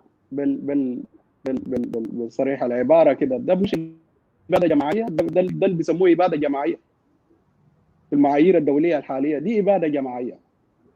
لما نسلم الوراثه بتاعك يتدمر، لما البيئه بتاعك يتدمر، لما المستقبل بتاعك يكون مجهول، ما ده الاباده. فانا بقول شنو؟ ما في طريقه لحل بتاع المشاكل دي كلها الا انتوا تطلعوا يا ناس روين وناس على النيل وناس يونيتي ستيت والمناطق المنتجه بتاع النفط كله والشعب الجنوبي كله عشان الحكايه دي تجيب، والحكومه لازم تاخذ المسؤوليه بتاعها. فعندك اي سؤال ثاني ممكن اجاوبك؟ يا عندنا اسئله كثيره، لكن خلينا نمشي لاستاذ موسيس عشان كمان I want to give him that opportunity so he can weigh in with his perspective as well. We will move along, doing it 5 here, 5 there until we finish this discussion. Okay. Moses, one more time, welcome to Concerned Citizen of South Sudan. Moses, I know you are aware what we are talking about, and you followed since the beginning. We talk about the pollution. What is the pollution? How does it happen? Ustaz will explain that more and more. But we wanted to know the ramification of the oil drilling, in the producing area. And then our field since 1997, the local communities, this thing started there. And now we have seen Walid Kalam and defects and Hajar al-Hazal de Kullu. Can you give us example of oil pollution and damage in other parts of Africa and the world? Can you give us, warning that's similar to what happening in South Sudan? Could it happen in the future also and continue to happen? Go ahead. Ustaz Jonkor Mayol, I would like to greet you, and I would like to greet my brother Wende Marial and Wall Attack. I greet all the viewers of concerned citizen of South Sudan. Jonkor, this is a great topic that we should discuss it the way we are discussing it. And I believe the policy makers, they can consider what we are saying if they are serious, if there is political will and interest in addressing the environmental crisis in the country. First of all, Ustaz Jonkor and the viewers of concerned citizens of South Sudan, I would like to say that there are four, before I talk about specifically about the pollution, the oil pollution, I would just like to make a remark. There are four major problems that the government of President Salva Kiir Mayardit and Dr. Riek Machar will leave to affect South Sudan for the next 30 to 50 years. And these four problems, number one is the environmental crisis that we are talking about. We are discussing it now. Whether President Kiir goes tomorrow or resign, or Dr. Riek, the impact of the environmental crisis will affect South Sudan, this generation and the future generation to come. So that is the one major problem that our concerned citizens of South Sudan should understand. The magnitude of the oil pollution is huge, that the SPLM government even does not understand it. So that's and I will come back to that. That is our topic. Second, another major problem that will affect this generation and the future generation up post President Kiir is the issue of external debt. Foreign loans have been taken, billions of dollars. So whether President Kiir goes, South Sudanese citizens will continue to pay that in the future. The third one is the oil depletion. Oil is a finite, is a good that can finish.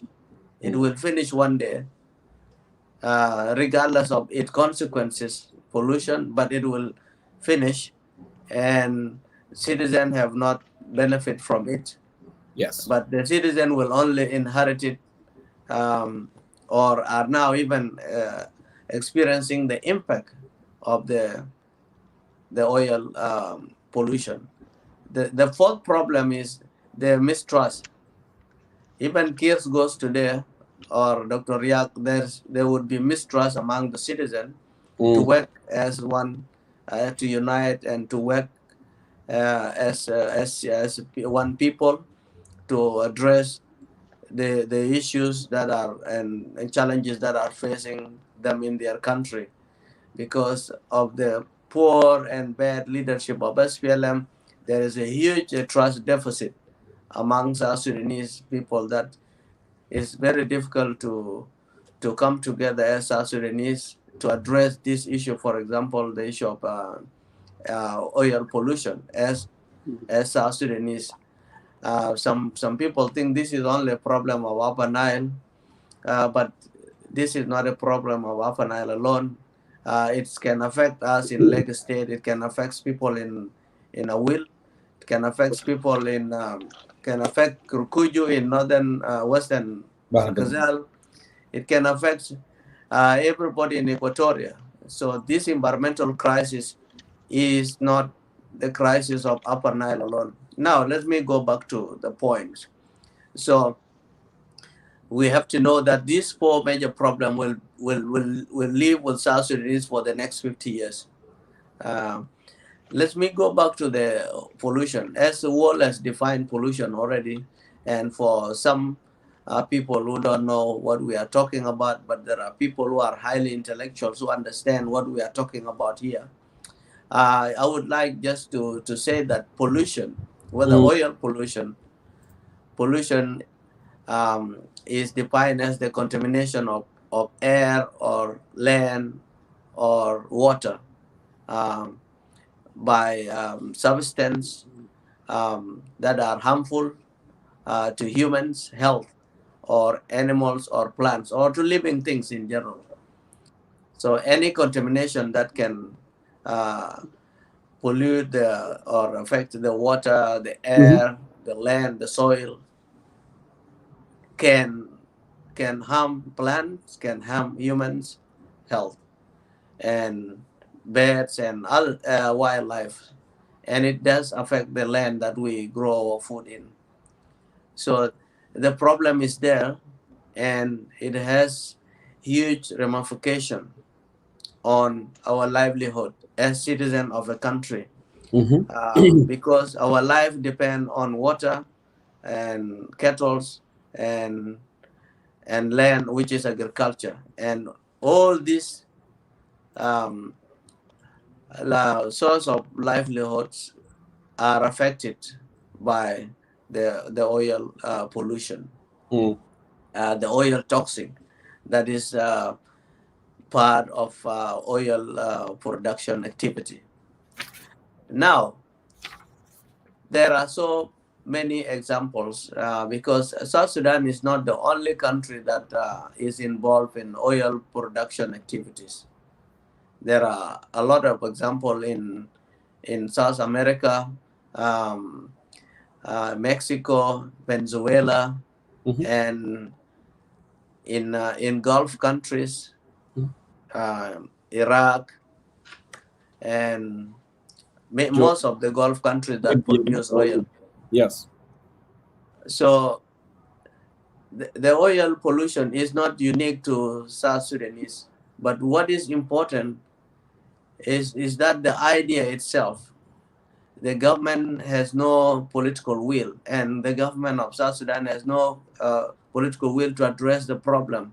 At least to impose their standard, Yes, because the government has a responsibility first before the oil companies that are investing in oil production and in oil drilling. The government has the responsibility, but that responsibility is driven by the will, second, plus the capacity of the government. And without laws and clear policies for the government to protect the environment and to care, because environment is a public interest.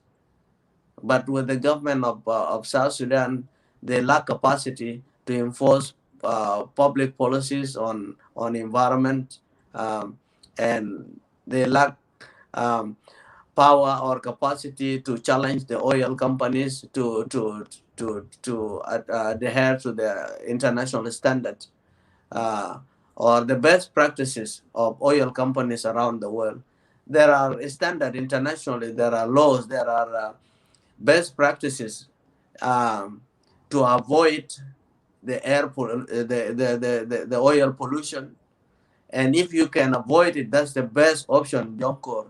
And most countries have done it in Gulf countries.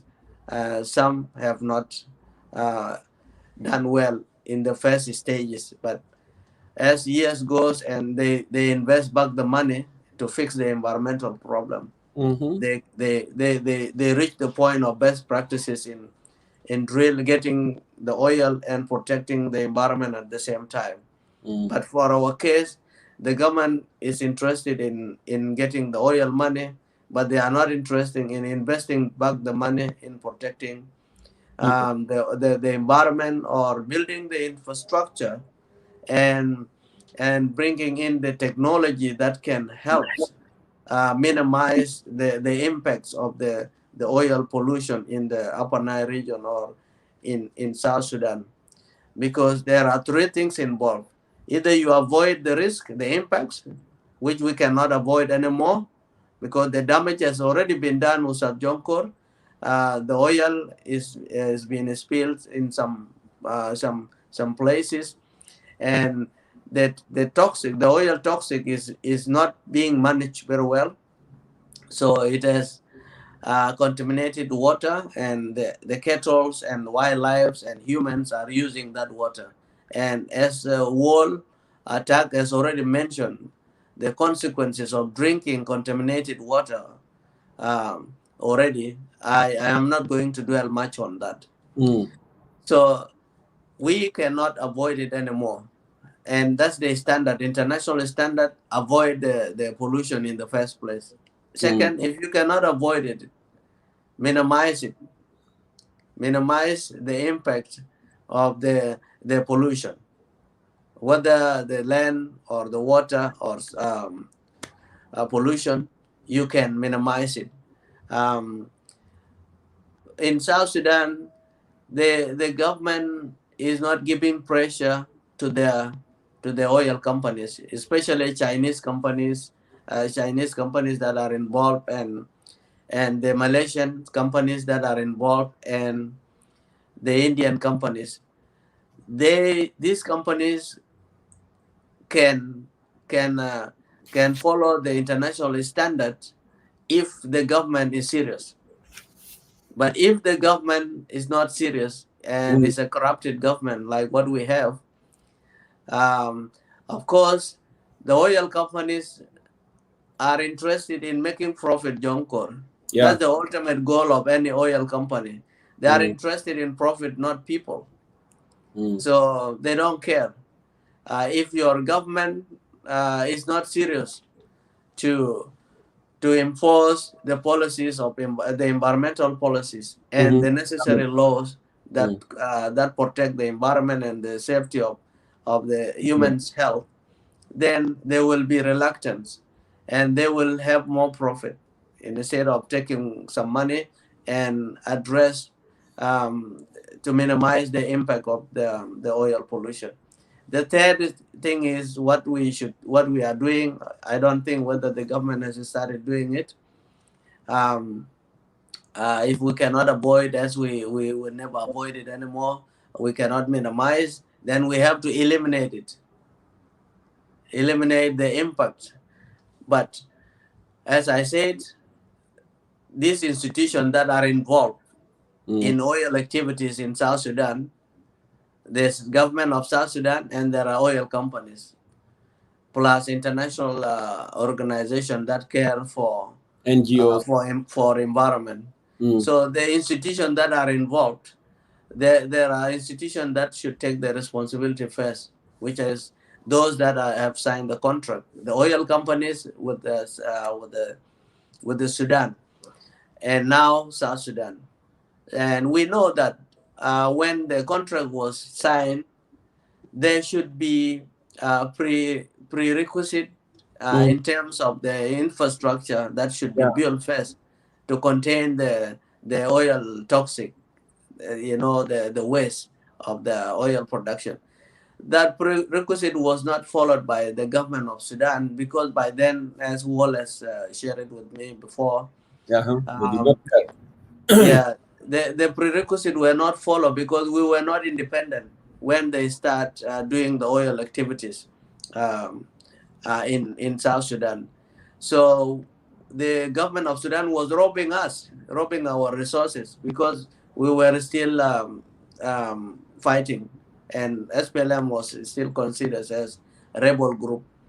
So the government of Sudan did not put tough conditions in the contract of oil drilling.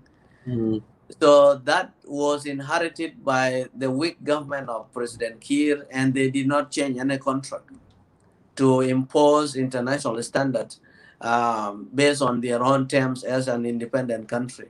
After the independence, they should have renewed the contract with the tough environmental cancel that one, the old one, and renew it, because now you are independent state. but instead they just extended it. Yeah, they continue with the weak agreement that is giving much money to China and India and Malaysia, because if you have a tough agreement, the contract, you will force those companies to pay, because the principle international is clear. The polluter pays. The polluter pays, whether you are a government or a private company.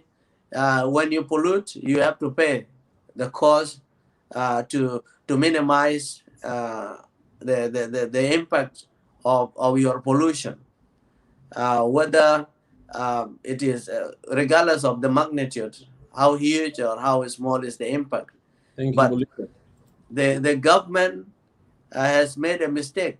They are continuing with that poor arrangement, and that arrangement was done intentionally because the government of Sudan, the whole Sudan, did not care about South Sudanese life anyway, because we were considered as rebel and fighting against the government. So by then, nobody cares about our interests. But right now, the sad thing is our own brothers from SPLM, with their failed leadership, the oil money has blind them. They are not looking into renewing the contracts, putting more tough standards, that these companies, if they want to make profit from the oil of South Sudan, they must follow the international standard. We are not inventing anything new about the standard. The standard is there. They have to follow. But these companies are humans. They are led by humans like our government. If our own government has failed to do basic things right, the government has failed to get the basic thing right, Jonkor, giving people salaries on time and imposing law and order. What do you think about complex issues like environmental issues? This lady, Josephine, the minister of Josephine Cosmos, I don't know what can she really challenge a dictator to enforce environmental standards? Can Josephine, Honorable Minister Josephine Napon Cosmos, as a Minister of Environment in South Sudan, can she impose her policies about the mitigation and mitigation measures, how to minimize the impacts of the oil in? Can she impose it in cabinet affairs or to President Kiir to convene them? No. At least can she talk about it? At least bring it up, and that parliament that is dead and buried and criminated, as said one of our Prime Minister, Tony Abbott, in Australia. That parliament is dead and buried, and they don't discuss this thing. So with the dictators, the hand-picked ministers cannot challenge the cabinet. They cannot challenge the president to impose the policies and the laws that can protect the environment and that can help accountable all the oil companies. They need to be held accountable, because you pollute, you pay. So the way forward, in my perspective, there are four things. First of all, we need a new government in South Sudan, a government that understands the magnitude of the environmental impacts, the environmental crisis. The government that care about the future generation and this current generation. As it is said that this government does not care about this generation, let alone the unborn children and the future generation. So the way forward to mitigate this problem, which is to eliminate it or minimize the impact of the environmental crisis in South Sudan, is to have a new government in South Sudan. How to have it? We always advocate for popular uprising. That's the best option, because whether violence group or a coup comes in Juba, they will... You muted yourself, actually. You can unmute yourself. Oh, yes, bravo. That's why once good point.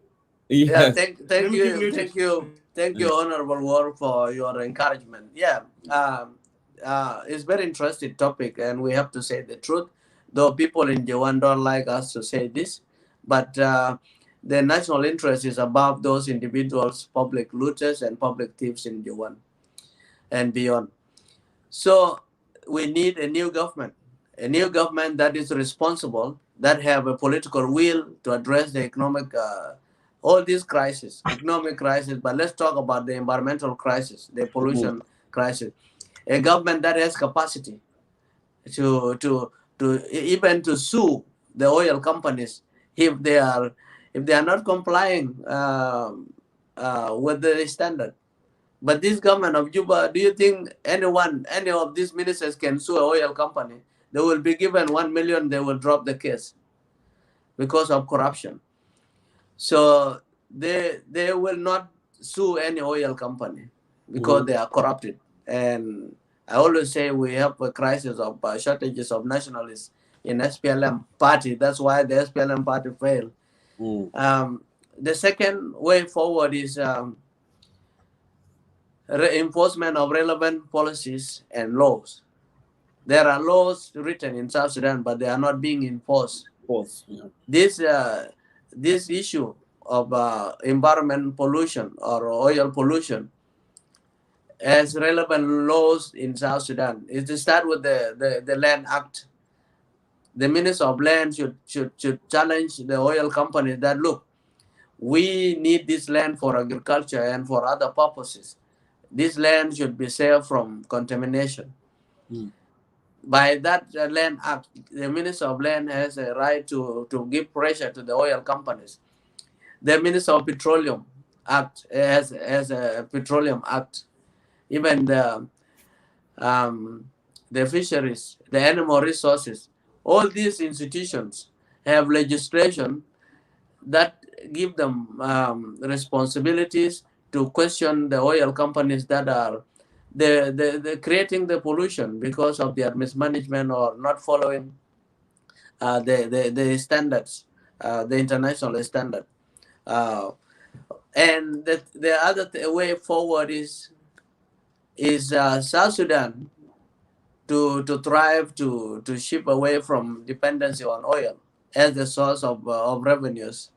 Right now, the government doesn't care about the crisis because they are getting oil. 98% of the oil revenues of the South Sudan revenues comes from oil. So for them to finance their government activities in Juba, they have to allow these companies to get out the oil and sell it and get the oil money, divide them in Bankir House or in airport, or use them, distribute them to these generals to finance militias, tribal militias, and finance war, and to continue to loot the oil money. So they are not thinking, the government, the revitalized government of SPLMs are not even thinking how South Sudan can thrive, to shift away from dependency on oil. And the fourth and the most important thing in my perspective that can minimize or eliminate the impacts of oil pollution in South Sudan that is affecting our citizens right now is the diversification of the economy. Usad Jonkor and Wall. We need to diversify our economy so the government can have revenues from tourism and from agriculture and from other industries, fisheries. But the sad thing, the oil impacts and pollution can affect even agriculture because it does affect the land. A contaminated land cannot produce good products. A contaminated forest will kill wildlife, and that will affect tourism. So there's one thing lead to another. We need to diversify our economy in South Sudan. There are states in northern Barkazal, western Barkazal, Equatorian state that have no oil production and no oil pollution. We should diversify the economy in terms of agriculture and tourism in those areas, so we can boost the non-oil revenue for the government and gradually graduate from dependency on oil money, because it is the love for oil money that is creating the pollution, because the government need oil money. The oil companies need money. We'll come back to that. We'll come back to that, Moses. Thank you so much. Yeah, I don't want us to get lost on these issues, environmentalists. Yes, you can add that with your conclusion when I come back. But Ustaz Wal, you presented huge, very important, from saying everything clear. The damages have devastated people living in those areas, Ruweng and Upper Nile, Unity State, and we have seen that, kids born without limbs, diseases, cancer, so many things that are happening, and the government is silent, and even NGOs are trying to talk it out. The locals are just talking a little bit, but no one is hearing them. Now, I want to ask this question, and it's very, very important question, Ustaz Wal. Do we have environmental activists in South Sudan? And if we do, what is their role as an environmentalist in South Sudan? What should they do now?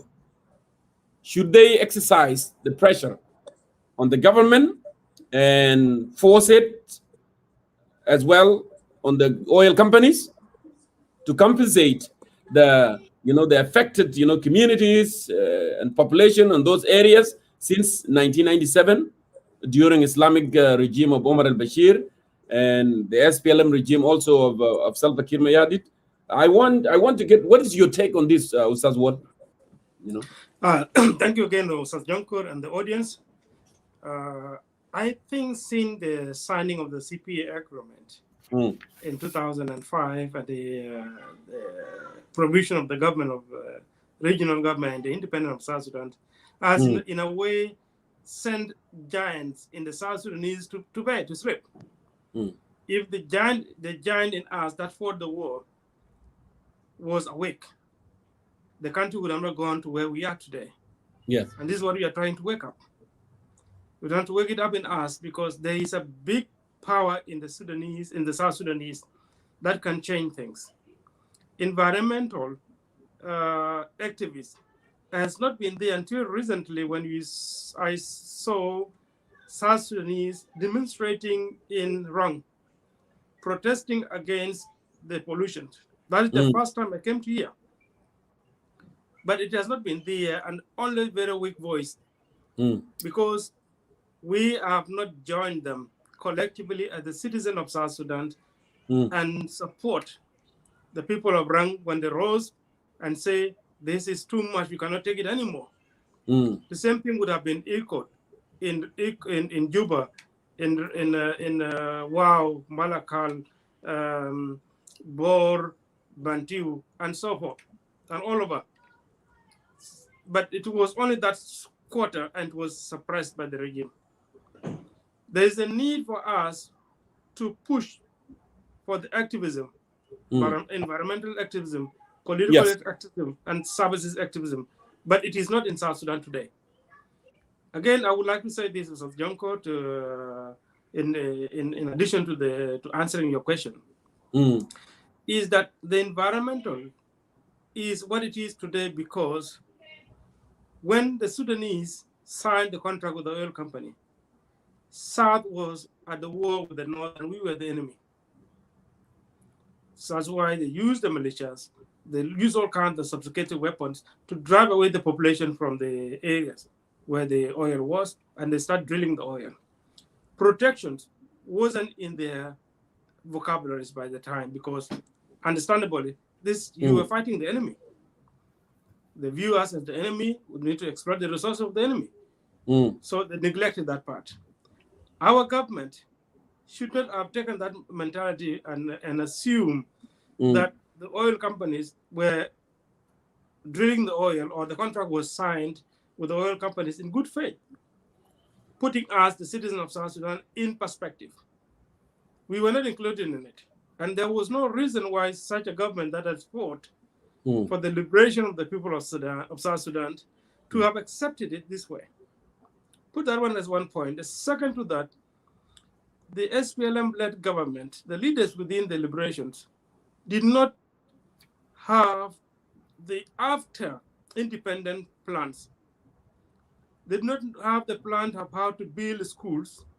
And that's why the schools were built by NGOs. They said, okay, that's enough. Let's take this money out that we had in the budget and use it for something else.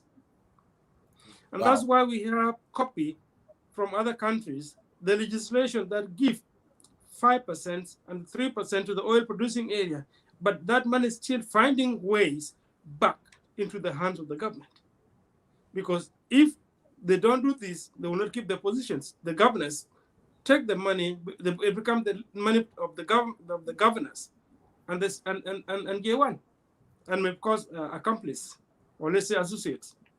This lack of priority, what the country need was not in their plans.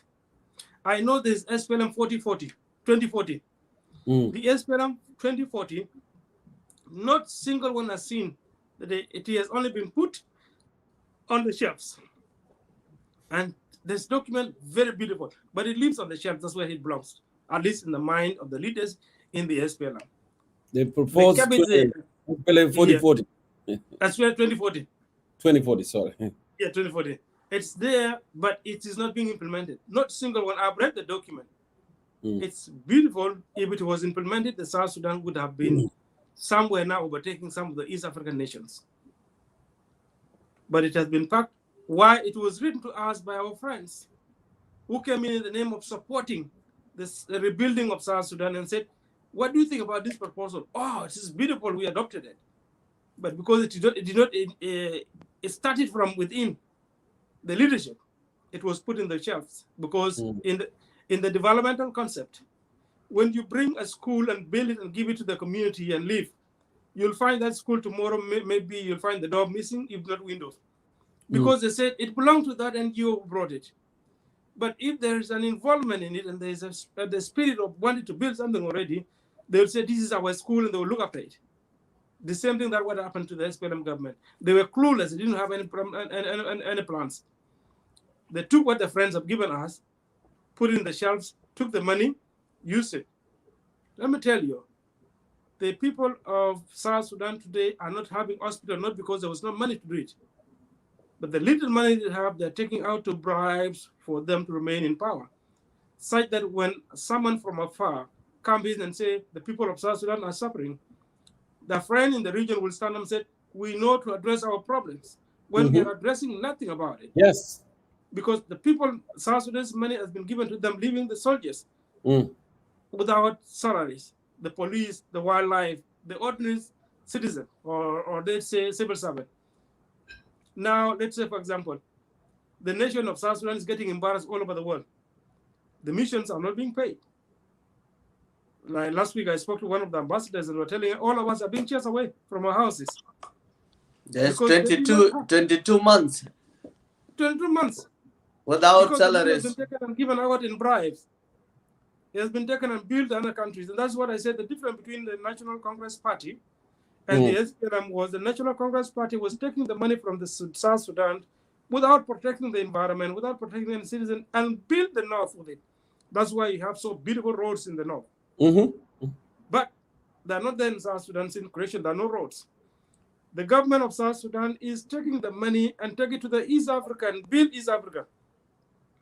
If you look at some of the neighboring countries' budgets, has gone to trillions of their money. Yes. Why? Because we are investing there. We are taking our money there, including Central Bank of South Sudan money is kept in Kenya. Yeah. It's not in South Sudan. It's kept like South Sudan will be attacked. Like we are building the foreign nations rather than building ourselves.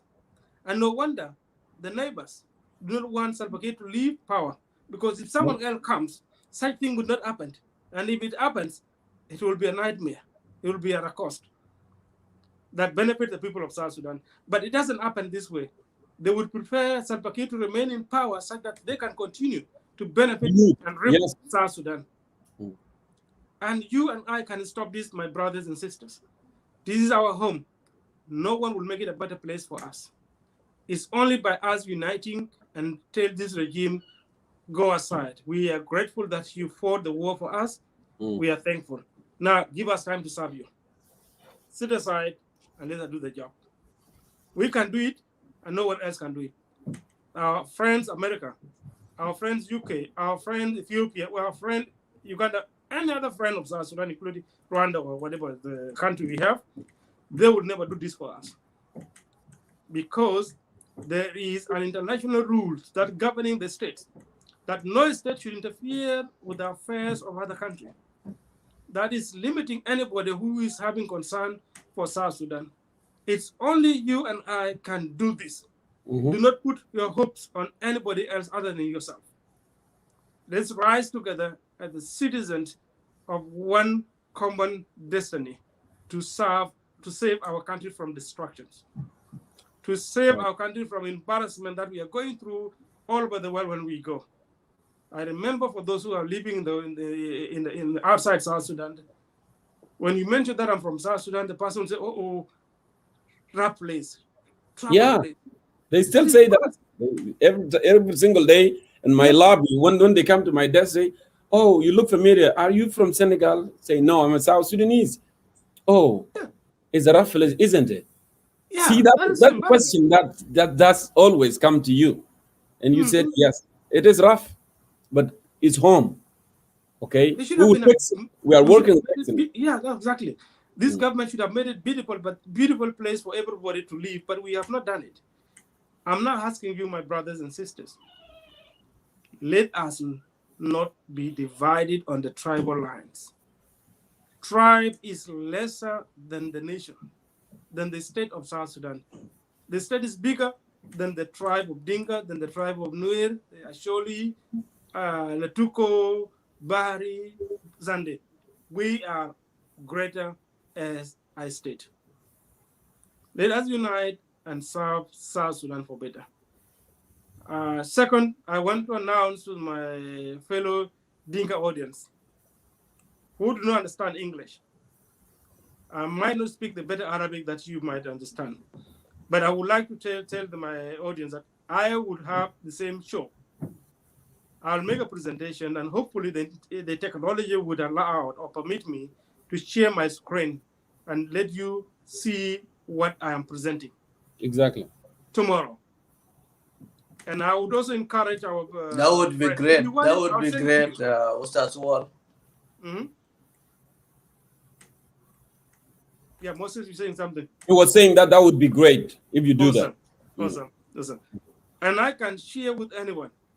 If you want to do it on your own show, you do it. Let us hear this and let us come together and save our country. Together, we can stand and make a great nation.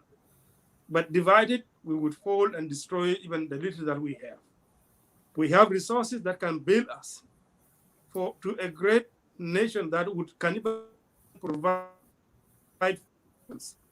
We have capabilities of having industries that will make cotton and make clothes for our children, not to import clothes. We can have clothes right in South Sudan because we have the environment for cotton.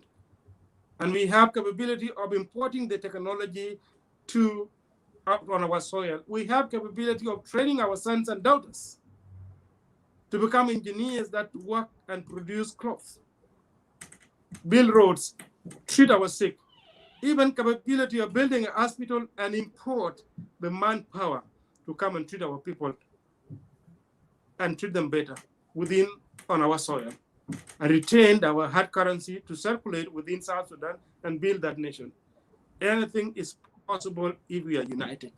But if we are divided on the tribal lines and see your brother as an enemy, my brother, my sister, trust me, you will not go anywhere. I will not go anywhere. We will be stuck for centuries, and the children will be in the same thing, and the children will be the same problem.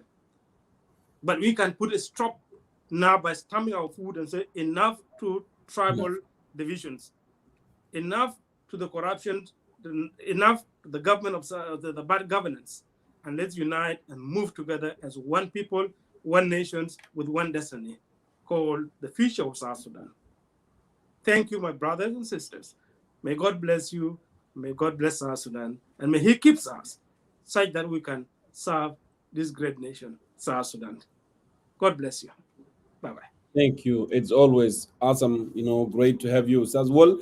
You made a very valid point. Yes, in this world, no one, whatever they are getting interest, they are not going to back up, in the regional, Uganda, Kenya, Ethiopia, and other countries. And by the way, I did an interview with the Ethiopian television the other, last week. And I talk about how we need to cooperate and how the energy that they are working on Renaissance and Dam, how it's so important in the region, because at the end of the day, we will do a trade that will bring mutual interests between those countries in the region.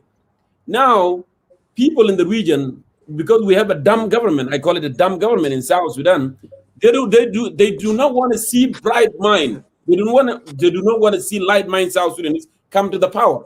Because if those light mind people come to the power, they will have strategic plans.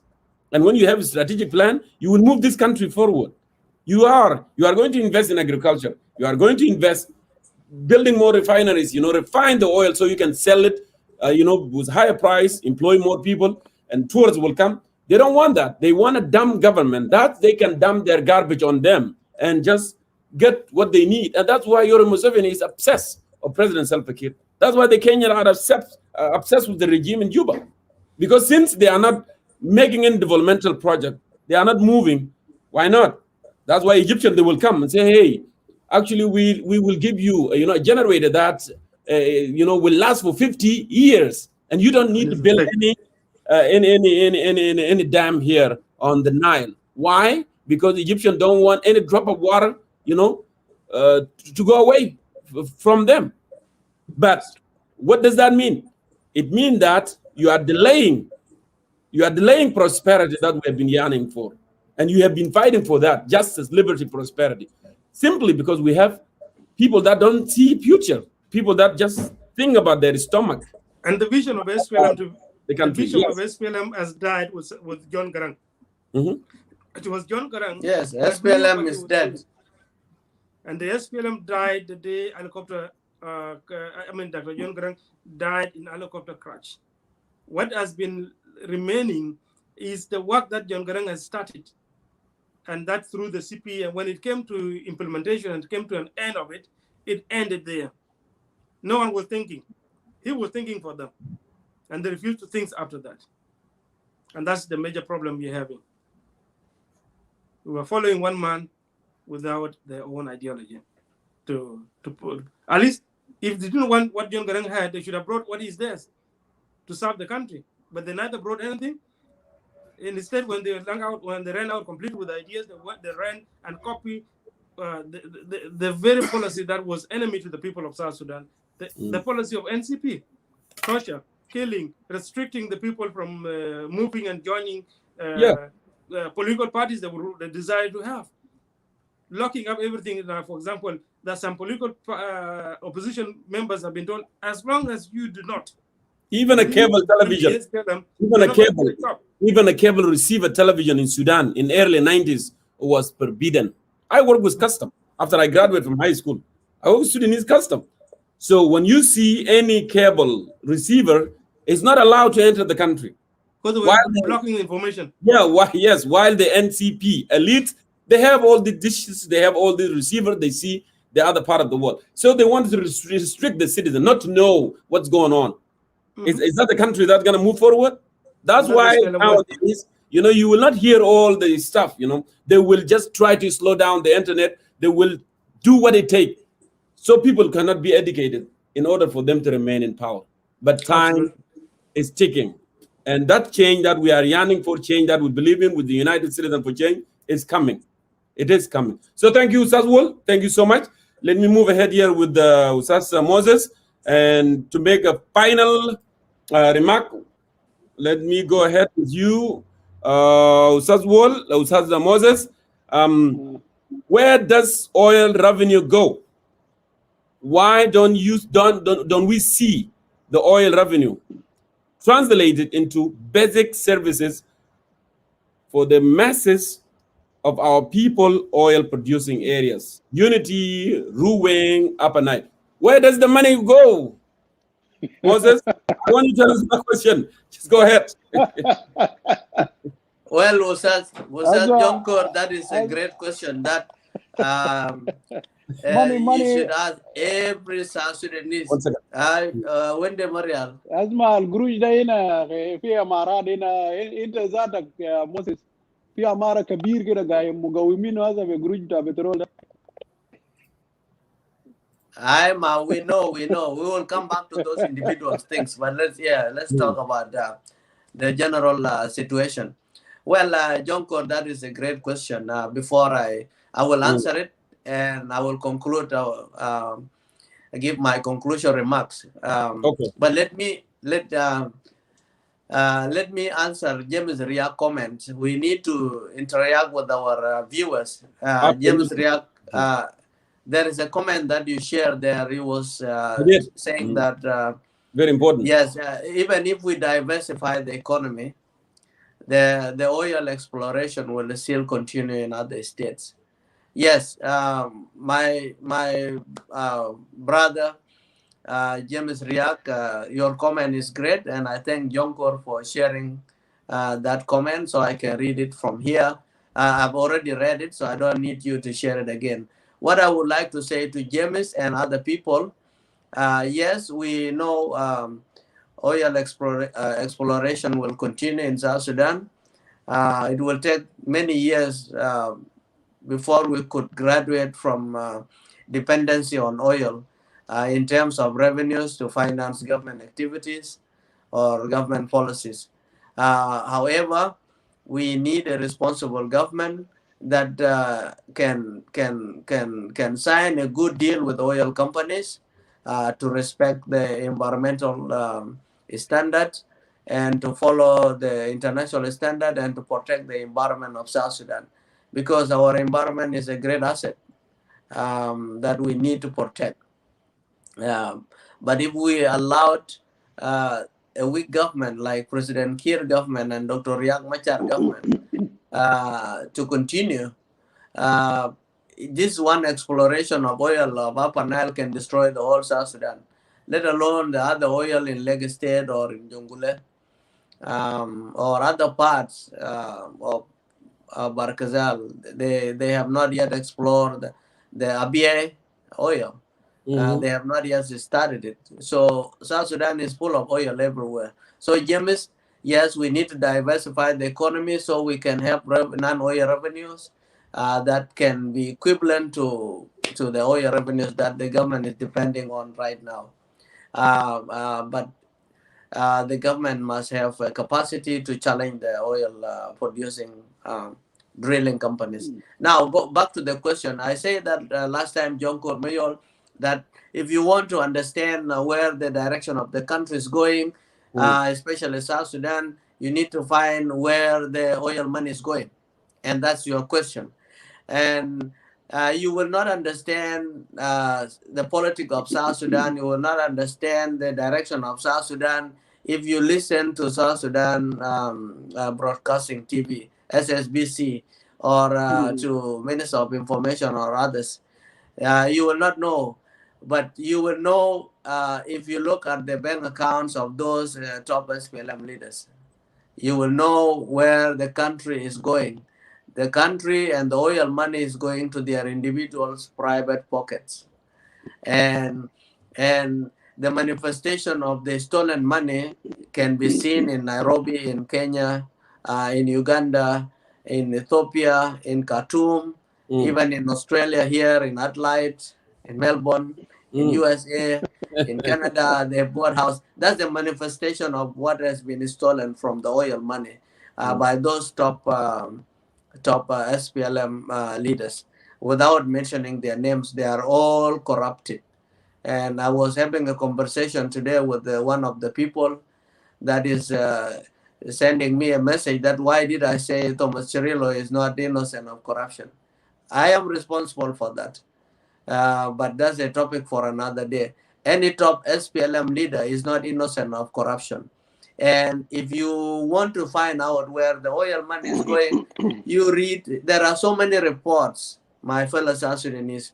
First, look at the report of the final report of National Dialogue. What did they say about the oil money?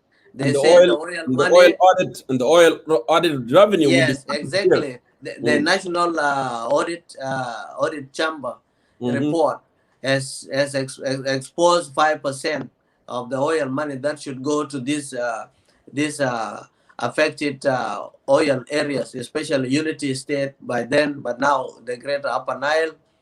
That 2% and 5% has been stolen by few individuals who are in hotels in Dubai as I'm speaking. Some of them even are watching us here, and they are not ashamed of themselves. That 5% has been taken, but the 90% is in J1. 95% of the oil money is in J1 and in the Blue House. Don't be surprised. The Blue House is where they take some huge money now, because this is uncle policy. Raise but istihbarat shil hagak, but difa shil hagak, but security shil hagak, and ana kwar shile hagi, and Riek Machar Shilagu and the 5 vice president. Maybe Nyandeng is not getting anything nowadays, and Tabandeng is not getting anything. So the oil money, based on the national dialogue, they talk about grand corruption. They have stolen the money. And they are being manifested in neighboring countries where the money is. And the United Nations Security Council this year in 2020 has requested the oil companies to give report back. And the final day of reports on revenues of oil and the money they are dealing with South Sudan was the 5th of March 2021. But I did not get the report that the oil companies has given the United Nations Security Council. But the United Nations Security Council has officially requested all the oil companies that are operating in South Sudan to give the UN Security Council the report on oil money. So that will expose more about where the oil money is going, whether the oil companies are not paying more money to South Sudan or what, or not. And the corruption index has exposed South Sudan corruption, where the oil money is going. South Sudan is after Somalia. So the money has been stolen through daylight looting. I call it looting and robbery. It is not stealing. But this is looting with a gun, AK-4 and Arabat Tajesh, and they're looting. And modern slavery, people are being employed without salaries, and they themselves, they are not paying themselves in pounds. They are paying themselves in oil money, in dollars. And if you need to find where the much money is in, go to the banks in Qatar Bank, and go to Dubai banks, and Khartoum banks, and Kenyan banks, and Ugandan banks, and Ethiopian banks, and you will find the oil money there. And what we need to do to conclude the topic, the damage has been done already. We cannot avoid the oil impact. What we can do as the people and the government of South Sudan is to minimize the impacts of the oil pollution in the Greater Upper Nile. We need to minimize that. The government, if they want to be serious, they need to minimize that. The Minister of Petroleum, the Ministry of Land, the Ministry of Animal and Wildlife, they can put pressure on oil companies, because if the wildlife is finished, we will not have Rizk Zakaria as a minister. So, Honorable Rizk Zakaria, you can put influence and much influence on President Kiir and oil companies to address the oil pollution.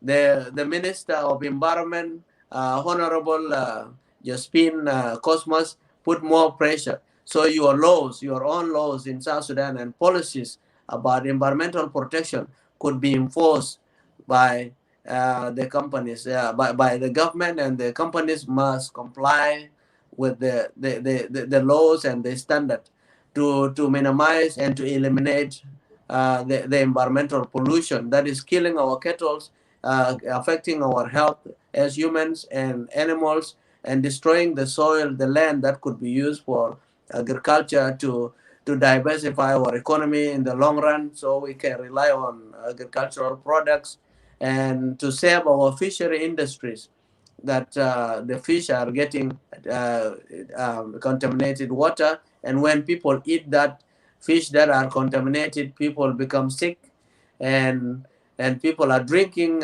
contaminated water. That's why there are a lot of genetics problems and diseases that world has talked about. The way forward is to have a new government in South Sudan, and the way to do that is popular uprising. And the second way to stop the pollution is to complete shutdown of oil, because anyway, South Sudanese citizens are not benefiting from oil money. So what is the use of oil flowing through Port Sudan and to the world market when only few individuals from SPLM are benefiting from the oil revenues? It is better to be shut down, like what happened in 2012 during Hijlich War, and in 2013. And my brothers who are violence movement, this is your job, because insecurity and war can stop the oil, because oil companies will be afraid to operate in an insecure and a civil war country. They will leave, and then the oil will be shut down. There will be no more pollution. We will just be dealing with the existing one, but that will eliminate the continuation of the pollution. And this is the problem. Our brothers who are calling for violence, they are sleeping.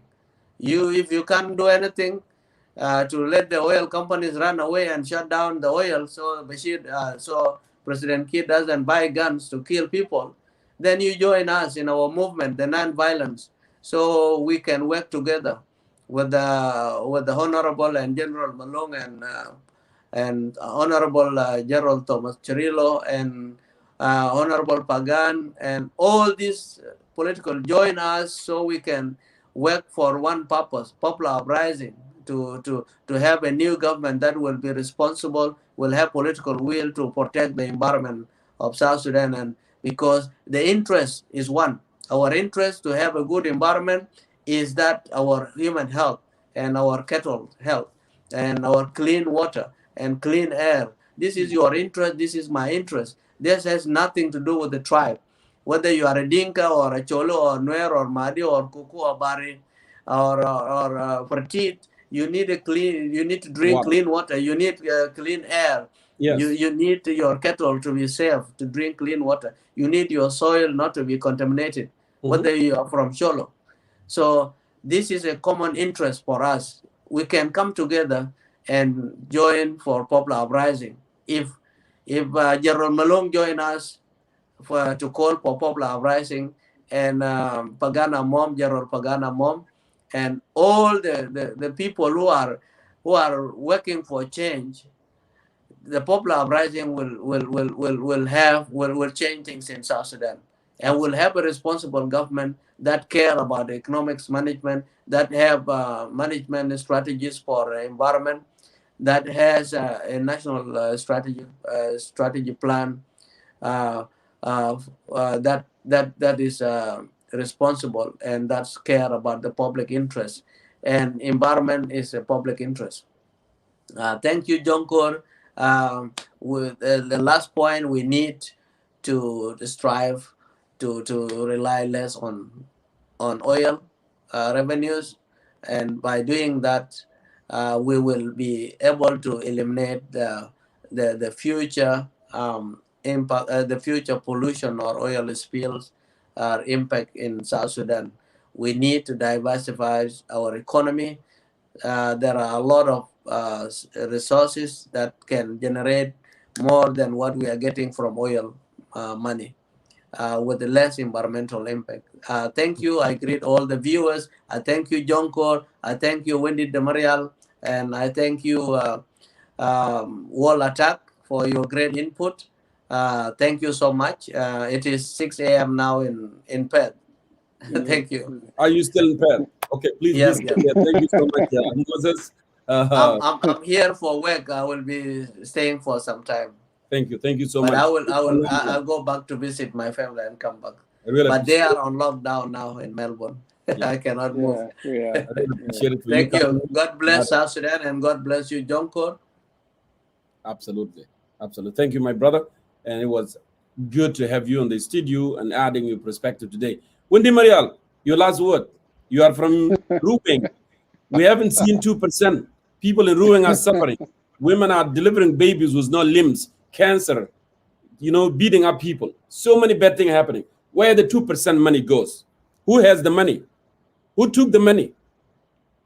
تفضل آخر كلمة بالنسبة لي. والله أستاذ جونكور أنت سامعني كويس إن شاء الله؟ واضح. أوكي. والله يا أستاذ جونكور أنا في المنبر ده قبل السنة اللي فاتت تقريبا أنا قلتها إنه روينغ ده النموذج بتاع الفساد المنظم في جنوب السودان. أنت كان مشيت المناطق دي هسه كان مشيت بتلاحظ إنه في نساوين شايلين حطب في راسهم، نحيفات، وباقين شايلين جنة في ظهر وماشيين يجيبوا حطب. والبترول الشركات بتاع البترول ده عامله يعني حوش كبير كده بسلك. تخيل ما عندهم نسبه القروش ده، ما عندهم نسبه يبنوا بهم مدارس، ما يبنوا نسبه يعملوا بهم طرق، ما عنده نسبه يحولوا بهم حياه بتاعهم الميزري ده، انه واحد يمشي يجيب حطب والبترول بيطلع من البلد بتاعه. ده نموذج حي للنظام بتاع سلفكير، انه النظام ده ما فاضل بالمواطن ولا فاضل لجندي ولا فاضل لاي زول. هم بيشيلوا القروش بتاع البترول ويوزعوه في جيوب بتاعهم ويطلعوا اولادهم ويمشوا يتعلموا برا. هسه اولاد الناس دول قاعدين هنا بيتعلموا في احسن الجامعات وقاعدين في جروب في بيوت الثمن بتاعهم ما بيقل عن 3 مليون دولار. طيب المواطن البسيط ده يمشي وين؟ كله الكلام ده ما بيحلنا الا النظام ده يسقط كله بكل القيادات بتاعه. انت قد بتلاحظ في التقرير بتاع سنتري منو ما متهم؟ منو ما متهم؟ القيادات دي كلها بتاع الحركه الشعبيه منو ما متهم؟ حتى الناس اللي شايلين السلاح ده اللي بيطالبوا باسقاط الحكومه ده كلهم عندهم. وقبل في كلام قالوا استاذ موسيس انه توماس شيريلو ما يعني بيقولوا ما عمل اي حاجه. توماس شيريلو عنده عماره في اديس ابابا يا اخوي 10 طوابق ولا كم عنده. لقى قروش ده من وين؟ والدخل بتاع الجنرال بتاع الجيش ما بيتعدى 30,000 دولار لو بقى مسؤول كبير في الجيش يعني. طيب القروش ده لقى وين؟ وما هو براه كل القيادات دي كلهم. طيب القروش بتاع البترول يا جماعه بصريح العباره كده انه القروش ده النخبه السياسيه هو المستفيد منه. هم اللي بيشيلوا القروش ويودعوهم في خزائن خارجيه. هسه عندنا ده بالكلام بتاعنا ده في روين في 3 مليون وحاجه دولار اختفى من الصندوق بتاع الولايه. ده من النسبه بتاع 5%. مشى وين؟ عملوا يعني they create fake companies وادوا كونتراكت بتاعه وخلاص. القروش ضاعت على المواطن.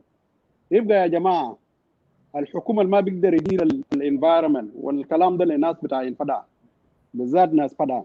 انتوا شفتوا في اخر التقرير بتاع المراجعه العام القروش من سنه 2005 لحد السنه ده كله كان بيوزعوه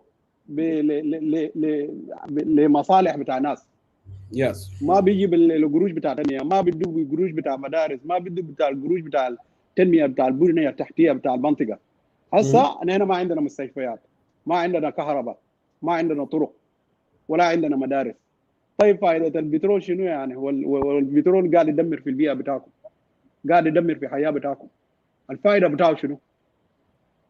اهم حاجه تقدر تعرفوا انتوا لازم تضموا صوتكم للناس اللي بيقولوا الحكومه دي لازم تمشي، لانه هو ما مستفيد، ما بيخليك تستفيد من الثروات بتاعك في البلد.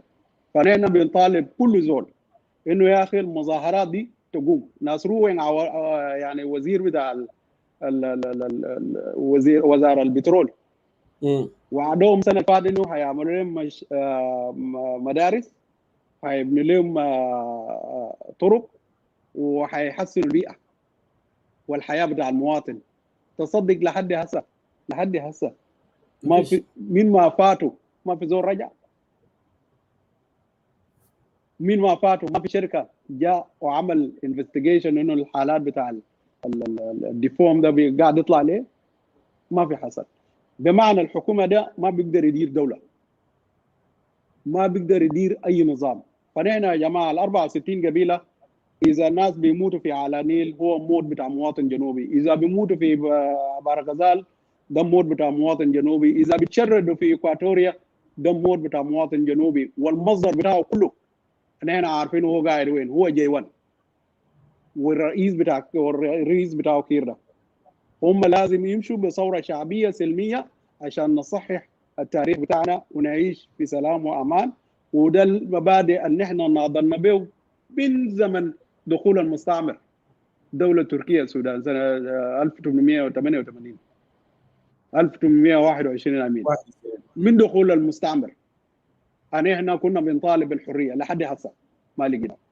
فاهم حاجه انه الحكومه دي لازم تمشي بثوره شعبيه، لازم تتغير، كل النخبه بتاع الفساد دي لازم يسقطوا كله. فده اخر كلام بتاعي، وانا بشكركم بالذات استاذ ولا تاك done a very great job. وجلاء استاذ موسى سايا، وجلاء يين جونكور، وجلاء كل المشاهدين في وقت يتابعوا لنسبه بتاع ساعتين ونص. فشكرا لكم. الثوره قائمه باتحادنا، بتعاطفنا، بقيمنا، وبنضالنا. الثوره قائمه. شكرا استاذ وندي مريال، سو phenomenal. اشكرك على كل ما قدمته. I really appreciate your perspective. Well set in this program. بهذا مشاهدينا الاعزاء نصل وياكم الى ختام برنامجنا. نحن تكلمنا اليوم عن oil pollution، موضوع مهم جدا جدا، وانا بضيف صوتي للاخ موسيس وللاخ وول ووندي مريال. يس، ثوره شعبيه هي الحل. طبعا انتم عارفين المجلس السلمي الافريقي in the meeting extraordinary meeting of African Union هم طلعوا بقرار انه there will be no any military coup accepted. ناس كثيرين ما ملزمين بالكلام ده، انه ما في military، انه fighting تشيل السلطه بقوه is not accepted. So that's why you're seeing things are eased in the region. So the only solution that we have قدامنا، لان الشعب لما تقوم بالثوره، لما يكون في ثوره شعبيه، ده الناس بتحترف بها. المجلس السلمي الافريقي، الافريكان يونيون، انترناشونال كوميونتي، كل بيحترف بها. لذلك we are calling for this. Our brothers who are, bearing the arm, we call upon them loud and clear. Those of Paul Malonga, those of Thomas Cirillo, those of Pagana Mom, those of NDM, those of PDM. You know what? Collectively, we need to come together. Coming together and having this uprising, this is the only way we'll get rid of this toxic regime in J1. That's the only solution. Because بعدك احنا هنكون حكومه بتاع كفاءه، حكومه استراتيجايز، حكومه بتفكر للمستقبل، عنده استراتيجيات للبلد وللريجن وللكل. That's what we need. لأن South Sudan, at the end of the day, we were fighting for good values, justice, liberty, and prosperity. Where we are today. That's why we need to ask ourselves, we need to work together, we need to have that spirit collectively so we can get rid of this toxic regime in J1 that kill our people, make our people leave the country, jail them, and did more harm than ever before. So with that, we have shared the light on the show today about the drilling of oil, and also we talk about the hazard in the oil producing areas of Unity State, Ruwing administrative area, and Upper Nile State, including their short-term and long-term. We also have reminded the oil companies operating in the oil field to be abide by the international standard and measures of the oil drilling in order to keep environment clean and safe for the local population.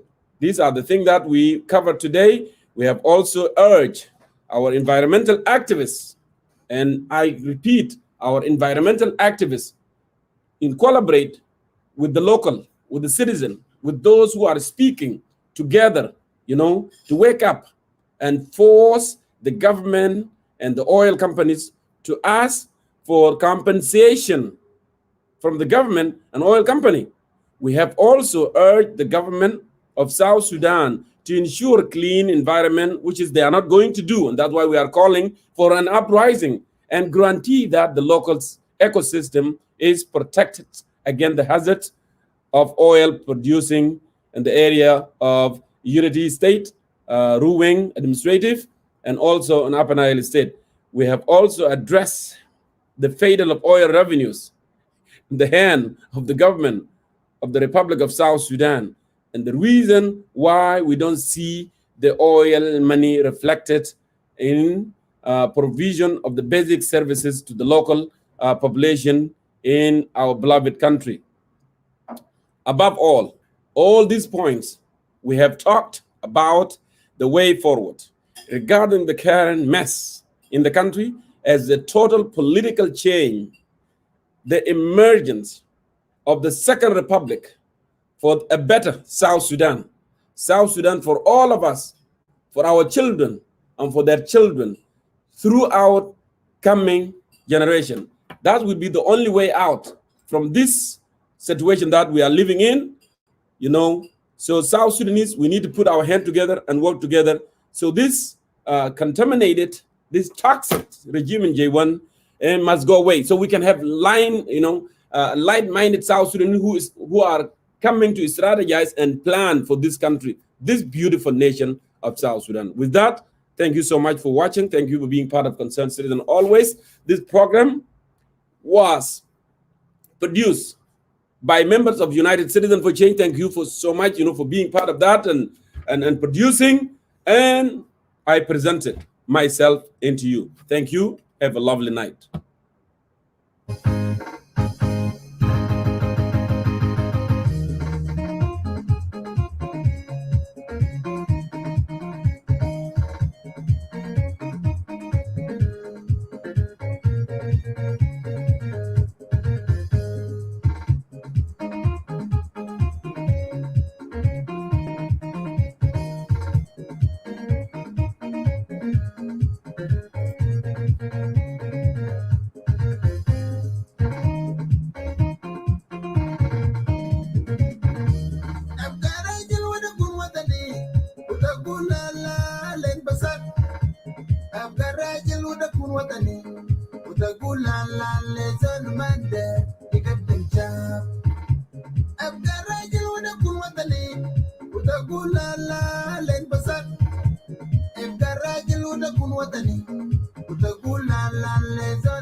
Lo Yahuda bijil batur bijil gada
long